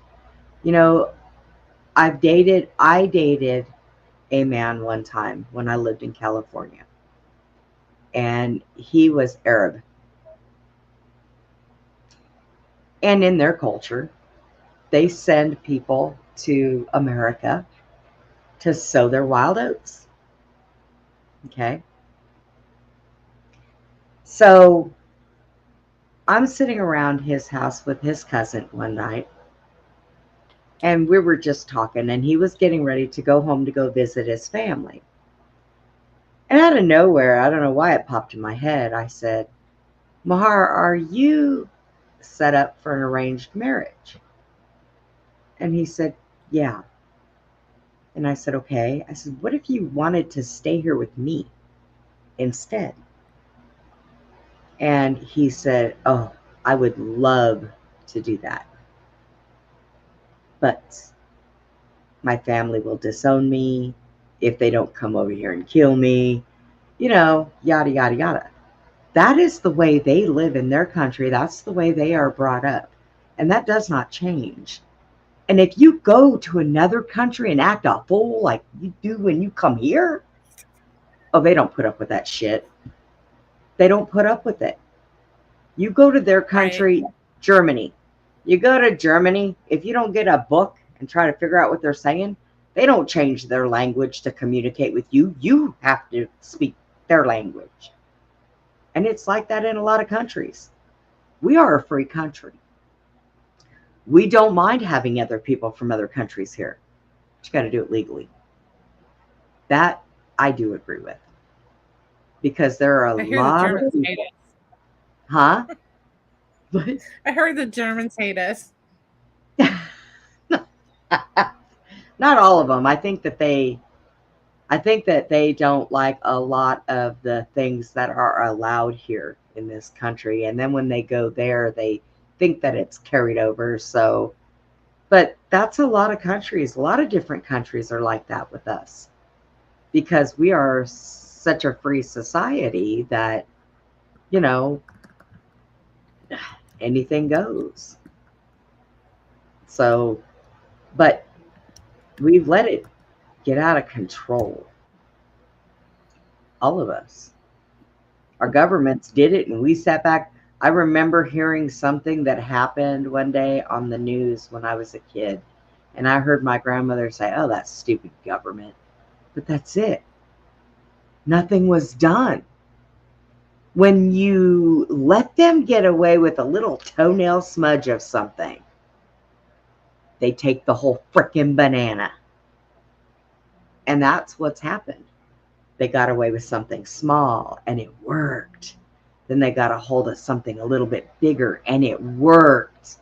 And they just kept going until they've gotten to the fact that their heads are so swollen, half of the time they had to build double doors for them to be able to get in the building. So that was our fault, ladies and gentlemen. I hate to tell you. Our government has gotten away with so much crap for so long, and we allowed it. And the things that we go through, and this goes for Republicans, this goes for Democrats, this goes for independent people. The shit we're going through right now is our fault. It's all of our faults. Our parents' faults, our grandparents' faults, everybody. Because we let them get away with an inch and they took the whole frickin' mile and ran with it. That's why I say, the only ones that can fix it is us. Now we can have that one person we can follow. But I'm going to tell you, with everything we've been through, don't get me wrong, I love Trump. I do.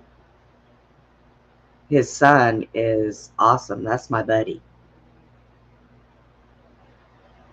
But at the same time, he knows, with everything that we just went through over the last decades and the last 4 years, he knows that he needs to do right by the people. He has to. Because I think that there are enough of us out there that have had enough of this crap. And we're done with it. We want this foolishness to stop.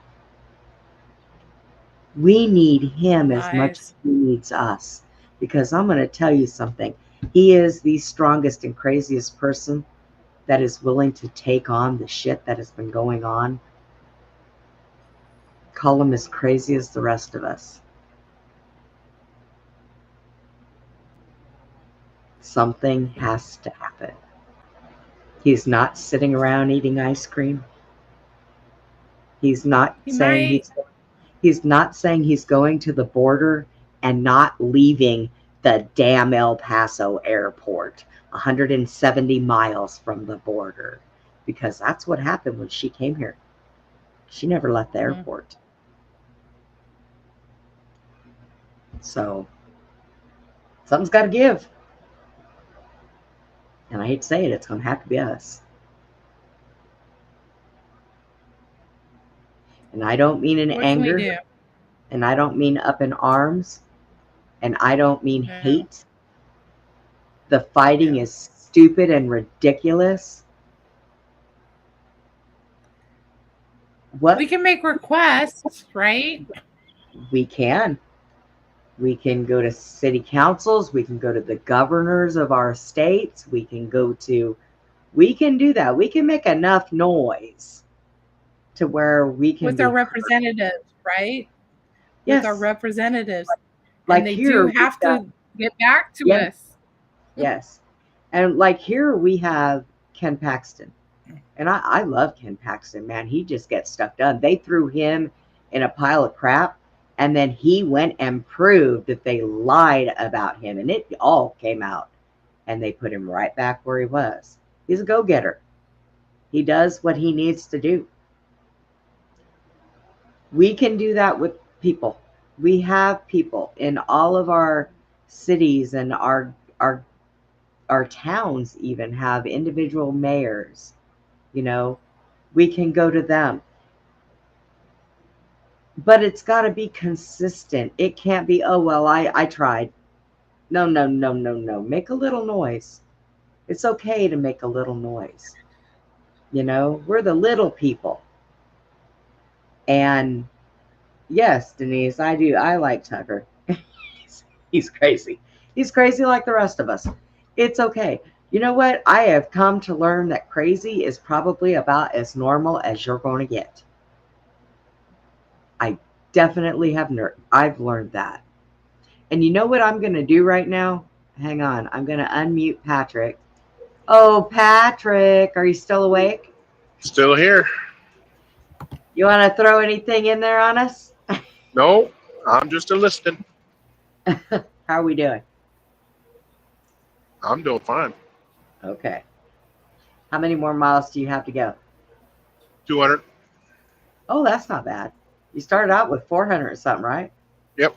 450. Did you get some sleep today? Oh, yeah. Got good 8 hours. God, I went to sleep at 6:30 this morning, y'all. I didn't wake up till 3:30 this afternoon. Literally. I was up all night with Steven. We were backstage and we were just talking about stuff and laughing. And yeah, so we kind of lost track of time. And I looked down and said, oh, you know, I don't know what you're doing, Steve, but I'm going to kick my dogs out the bed and I'm going to bed. But yeah, so we have a big problem here, folks. We have a really big problem. But hopefully things, and it's going to take a long time, like we were talking earlier before the show. It's going to take a while before people start to see any real results. Now, we will see gas prices go down. We'll see groceries go down, which that's something that we'll see regardless. But like Patrick said earlier, behind the scenes, there's a lot of stuff that's going to happen that's not going to really affect us too much, or that we're not going to see. We're not going to see it probably until after he's out of office, to where it'll start really rolling in the big changes. If we can allow him out of office, because good Lord have mercy, with who's going to get in there next? You know, are we going to reverse back to the after trying to fix everything? Are we going to reverse back to falling out again on our faces? And in that respect, I'm going to say I don't think so, because they've already started working on a thing where what I was talking about. Even the president is there, the vice president's there, and everybody is in Congress. And we are allowed to go and vote ourselves on some of these things. You know, probably most of them. I'm telling you guys, Trump wants to push us in the direction to where we can govern ourselves. So here's something. You know, I was in real estate here in California, and what do you call it? I can't even think of the freaking name. You become a realtor, you're part of the realtor board, right? Oh, yeah. So there was something else. But I would get text messages on different issues, okay? And this came from, these sources. And they would say, contact your representative, go sign this petition, okay? And they have a good pull and power in this. Now, if the people were able to do this, because a lot of it was contact your representative and tell them how you feel now, so if we were to do that more often, we might see results, on different topics. And my thing is don't get online and contact your representative. Don't call and leave a message. Go to the office. Don't go in there sounding like a crazy person. Just go in there with what you want to present to them and present it. You just have to do it that way sometimes. I mean, it's look at a lot of these people that are starting to step up for their kids and go to the school boards. Mm-hmm. They're angry. And they want results. We pay the school boards out of our taxes to teach our children. And they're not teaching our children crap. And then people want to homeschool. Okay, you know what? I'm all for that. I have a stepdaughter who is being homeschooled, but she goes and does a lot of her classes at the library. She's doing great. Excellent. Straight A's. She's learning. She wants to be a doctor.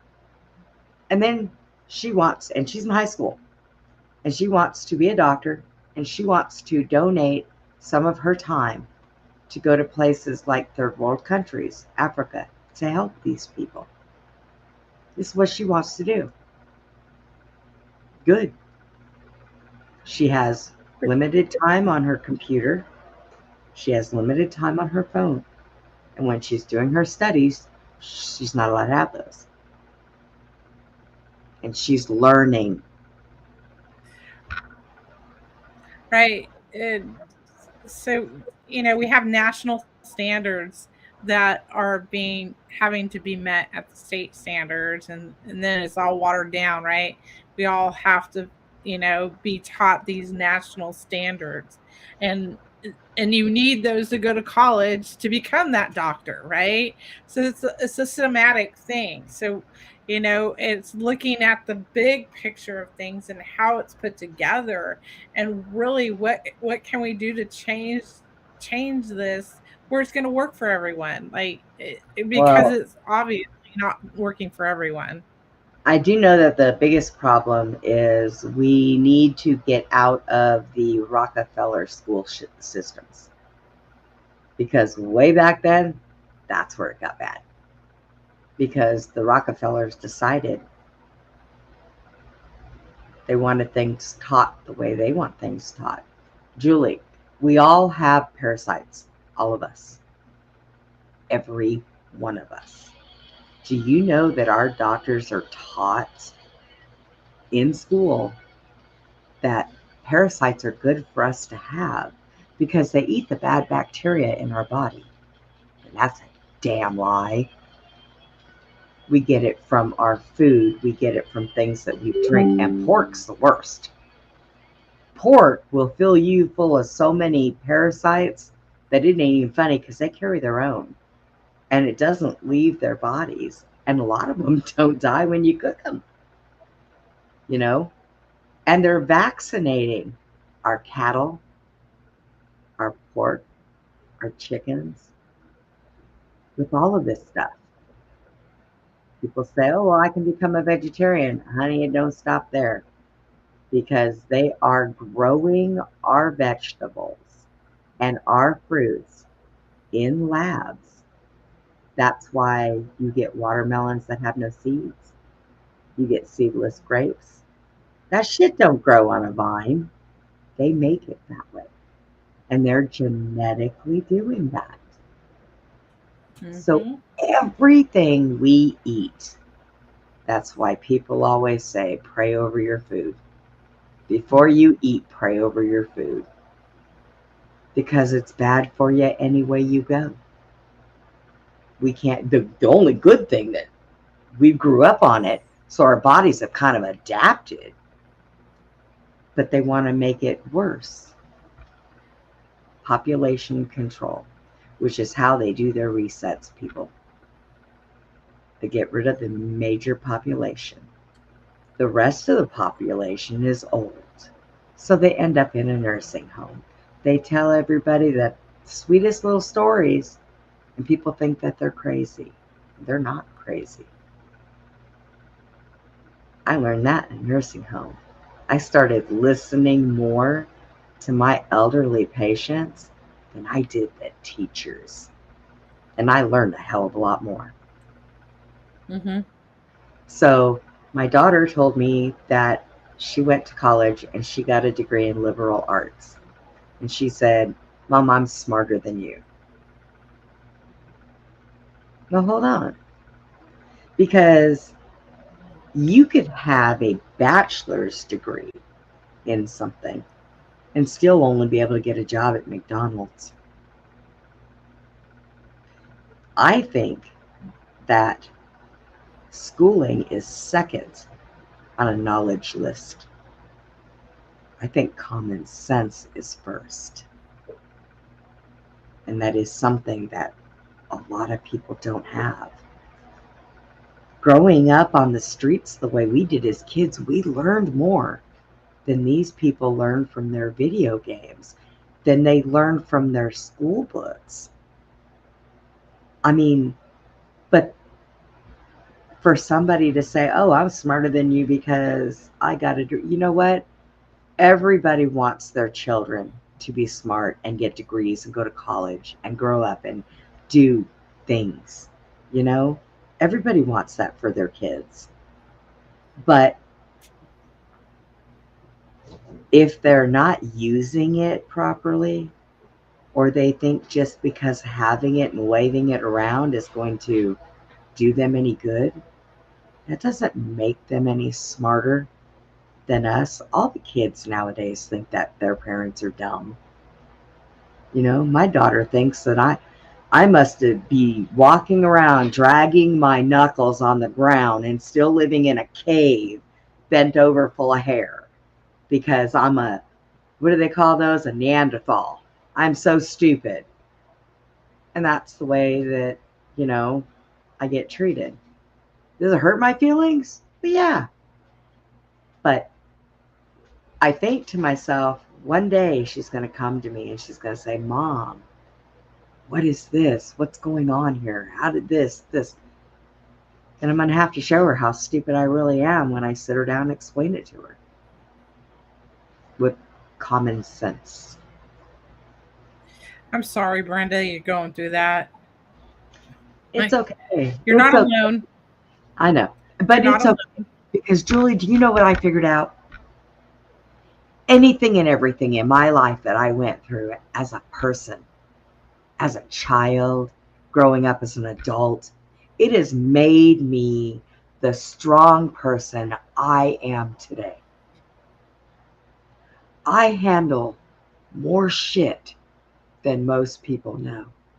And I do it with a damn smile on my face. And you know what?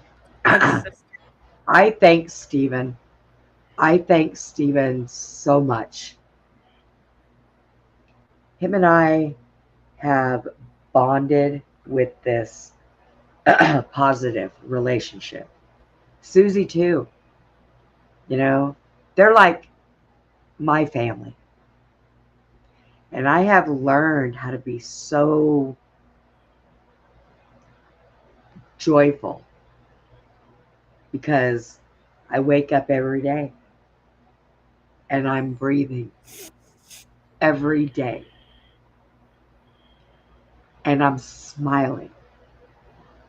And you know, there is no better love than the love that I get from Putin. And I don't mean President Putin, I mean my dog. And he's by my side 24/7. That dog don't leave me for nothing. So I have so much joy now in my life. The people that I meet, you know, you, Denise, Norma, Brett, you guys are my peoples. You know, you're my peoples. And I don't care if this show doesn't have anybody else watching it but you guys. Because you guys are great. And I don't need anybody. I gotta come over here and feel normal, Brenda. Huh? I gotta come over here to feel normal. I gotta come and watch this show just to feel normal. You know what I found out? I need to get on the show more to feel normal. Well, maybe that's what you need to do. Yeah. And you know, it's so funny because like Steven and I will sit up backstage. Girl, I ain't kidding. If y'all can't sleep in the middle of the night, message You mean me. Steve? You mean Steve, the Walmart Steve guy? Yeah. Is that who you're talking about? Yeah. Okay. I Yeah, was like, we who is sit- this Steven person? If you cannot sleep in the middle of the night, message me. Because more than likely, that's where we are. And I'll send you a link. Come in. We sit on this doggone thing for 9 hours a night. We cannot sleep. And we laugh and we talk about all kinds of cool shit. The other night he found these DVDs of polka music. And we were just laughing. We were laughing, playing that, and then Was it Lawrence Welk? huh? Yeah, Was it Lawrence Welk? No, I don't remember. Oh, one of them was like Weird Al Yankovic's dad. Okay. And then we found this Christmas DVD, and it was called like something like an awful Christmas. And the first song was "Somebody Stole My Santa Suit." You know, so I mean that's what we do. We sit back. We have no sense when we sit back there. We just talk about the loopiest crap, and we get to laugh. So what time is this? What time do you all meet? Oh my God! Anytime, like during the I wanna show, come, like, after one the time at show. least. Yeah, I'm telling you, we just sit on here. Andy will sit with us. We had Patrick with us until he finally got to his destination last night for a while, keeping him awake. He was just sitting there listening to us gabba, gabba, gabba, gabba, you know, just like he is now. But we had Andy with us. Andy cuts Well, off. that's and gotta goes be to it. bed. But we were up Is he all night. going? Is Huh? that Atlanta? Is Pat in Atlanta No, right we now? got Because there's some traffic Uh, there. Patrick, you getting into Atlanta? I'm out of Atlanta now, outskirts. Oh. Now you just got a whole bunch That's of why he's foolish people on. You know what I noticed, guys? And sorry if It's anybody 11 here is o'clock. from Georgia, but we were driving down the road the other day, and at the end of my street we have a yield sign, and there's a 4-way light, and we have a yield sign. And the light going this way was red. This guy's just sitting at the yield sign. We almost ran up his butt side. Nobody comment. And I look at the license plate, and it said Georgia. I called Glenn. I said, hey, I know you sent your friends down here from Georgia, but they don't know how to damn drive. Call them up, tell them get the hell out of here. Sitting at a yield sign with nobody coming. I said, wow, I thought that people here had a problem driving, because here, because it's a military town, they come from everywhere. Okay. So sometimes we get the worst of the drivers here. Yeah. Just sitting there at a yield sign, and we're like, hello. Yeah. I did. I called Glenn while we were going on. We were on our way to Walmart. I'm like, you need to call your peoples and tell them to go back home. Like he knows them, right? Yeah. You know, what the hell? Just thought I would do it.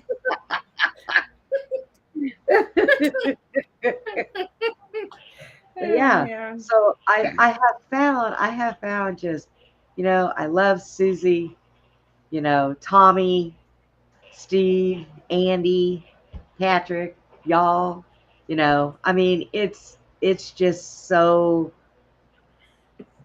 it's so good to have a place and have people that you can just talk about things with. You can cry to, you can laugh to, you know, all that stuff. It's awesome, because there's not a lot of that around. So I look at it like this, you know, I found my people. I ain't going nowhere. You know, there are times like this week I was trying to get a guest, and Susie had one she was setting me up with, but she didn't get quite everything down and back to me. And I did message her on Messenger and say, hey, but I never got a response. So I went ahead and just booked doing this show, and then Nadine tomorrow. And I want to get this person in here. And I was thinking, okay, well, if we can get her to come on, we'd have her come on, you know, the maybe a second half of the show. But I didn't get a chance to tell Susie that, because she said, I'm going to get a hold of her real quick, and hung up. And I was like, oh, wait a minute. So, but I want to get her on here because she was one that was she was in a foster home. She was passed around in foster home, and was part of that whole thing. But I've been trying to do some other different things too with the show, because sometimes, I'm going to tell you, I love doing the SSP and the survivor programs, because it is something that has got to be told, because this stuff is happening, and it's still happening today. All of the government programs, all of this stuff, it's still happening. And these people have to be heard. But I don't want to do them all the time in just those, because I want to do things sometimes a little lighter, you know, sometimes giggle a little bit and laugh. Get out of being so serious all the time. It has felt so good to my soul. And I've had to cut a few people from my life because of things. Because there is nobody that is going to take care of you as well as you take care of yourself. So sometimes you have to do things to help yourself. So I kind of been cutting back a little bit on those. I still want to do them because they are interesting topics. People do learn a lot from them, but I don't want to do them all the time every weekend. I want to switch them up a little bit. This has been good. We've had a real good conversation. We hit on politics and slapped them around a little bit. You made me talk about politics. Oh, holy crap. Who's next to you, Patrick? Tell him to scoot over. Uh-oh. No, Yeah, He's got that No one wants sensor. to do the speed limit, so He's got that sensor when the cars get too close to him. It does that. And if we're he doing gets too 60 close and a to him, 70. So yeah, it'll automatically apply his brakes.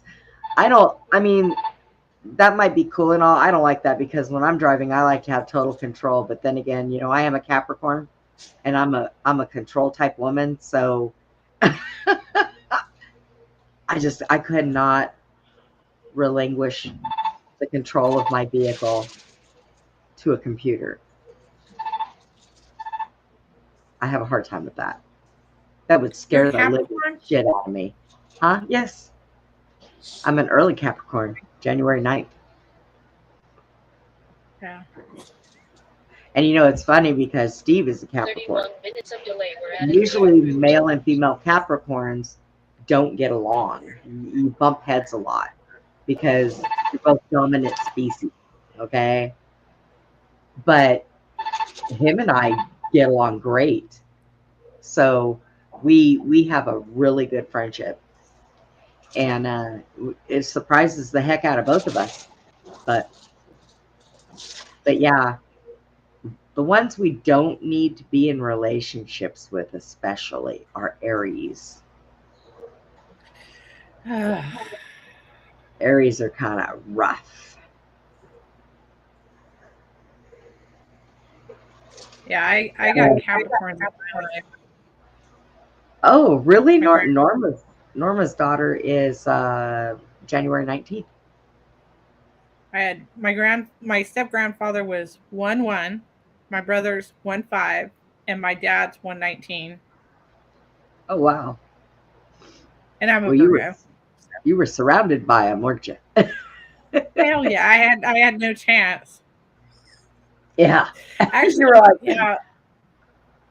I was Isn't born 119 like on the cusp of Aquarius too? Yeah, I think it is. I think it's like that. And Norma's dog is 1-1, and my dog is 12-12. Ooh. Putin's angel numbers. Ooh. That's why he's my little angel. I got nines. Yeah. I show up at nines. I'm 9969. 9969. Yeah.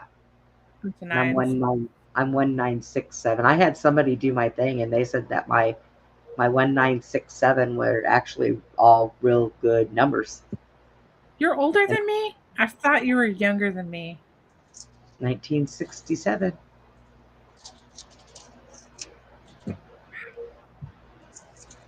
Yeah. I am the youngest old bitch you'd ever meet in your life.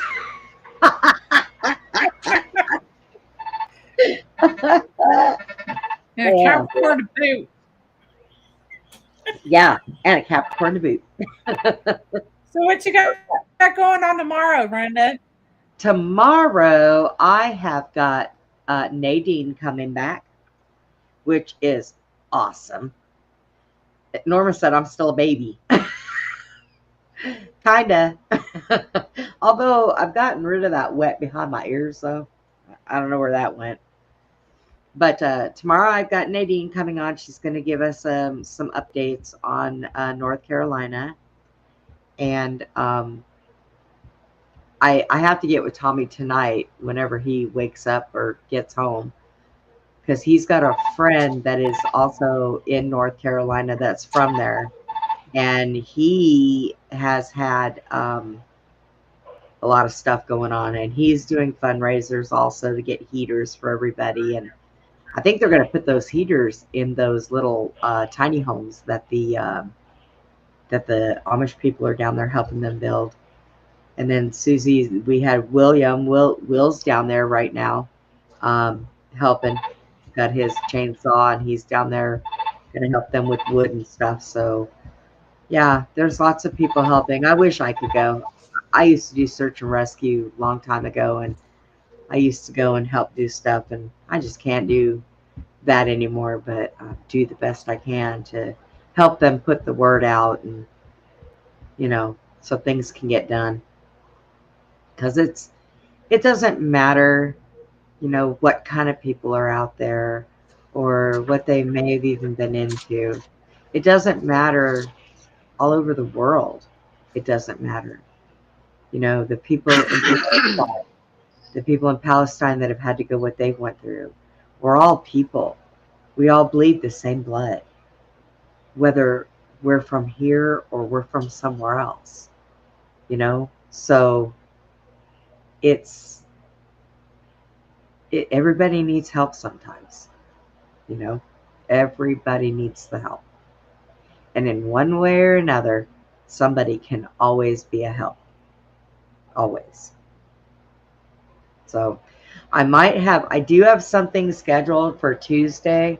I'm not sure what exactly is going to happen, but I am trying to put some stuff together for a show for them. I want to get Sean Vaughn to come back because when he was on the show last time, his reception was horrible. So I'm going to try to do that and get him on here again. I'm working on some things. Everybody's been doing so many podcasts, and some people have told me that they're just burned out on it. Mark too, he's another one, but we're gonna have to wait about a month to get Mark on. I was hoping him and I would do a show for for the election, because I just love talking politics with Mark, and he makes it so fun. So I was hoping, but he's dealing with some stuff with his family, and he's really busy for about the next month. So hopefully after that, maybe we can get him on, and we can bring up some things. And by then, we should have, in a month, we should have at least some updates on some silly shit that's either going to happen or fun stuff that's going to happen. So either way, we'll have some kind of a show. Mark's always fun. But that is what we're going to do. And I am 22 minutes late on ending this show. So, I know. I told Steve that last night. We should just hit the live button and just been sitting there goofing off online with everybody, just because this is the middle of the night and we were bored and had nothing better to do. But I wanted to take my teeth out because my gums hurt and I don't like to go live with no teeth. So it's like I would have been sitting here all night going, yeah, and then they're new, and then we did this. So no. Okay, I had a fantastic time. Thanks for having me and letting me tell stories tonight, Brenda. I appreciate it, and I always and like making having me you on, Julie. feel a part of your familia. The familia. Watch out. I know, right? Part of the familia. Yeah. It's been great. Oh, I messaged Glenn earlier and asked him if he had a show tonight because I was going to tell him to come in here and talk to us. And he just now got back to me. I'm going to tell him he's a day late and message him, Andy. Tell him he's a day late and $1 short, I said. No, I'll let you do that. And inches, and inches too. That's definitely on you. But anyways, guys, thank you, Brett, for coming on and telling us your story that your mom told you. And everybody, we are going to be out of here. Join us back again tomorrow night.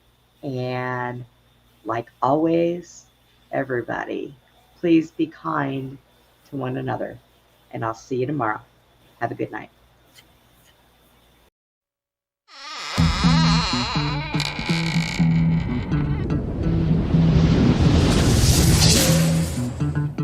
Goodbye for now, from Beyond the Box.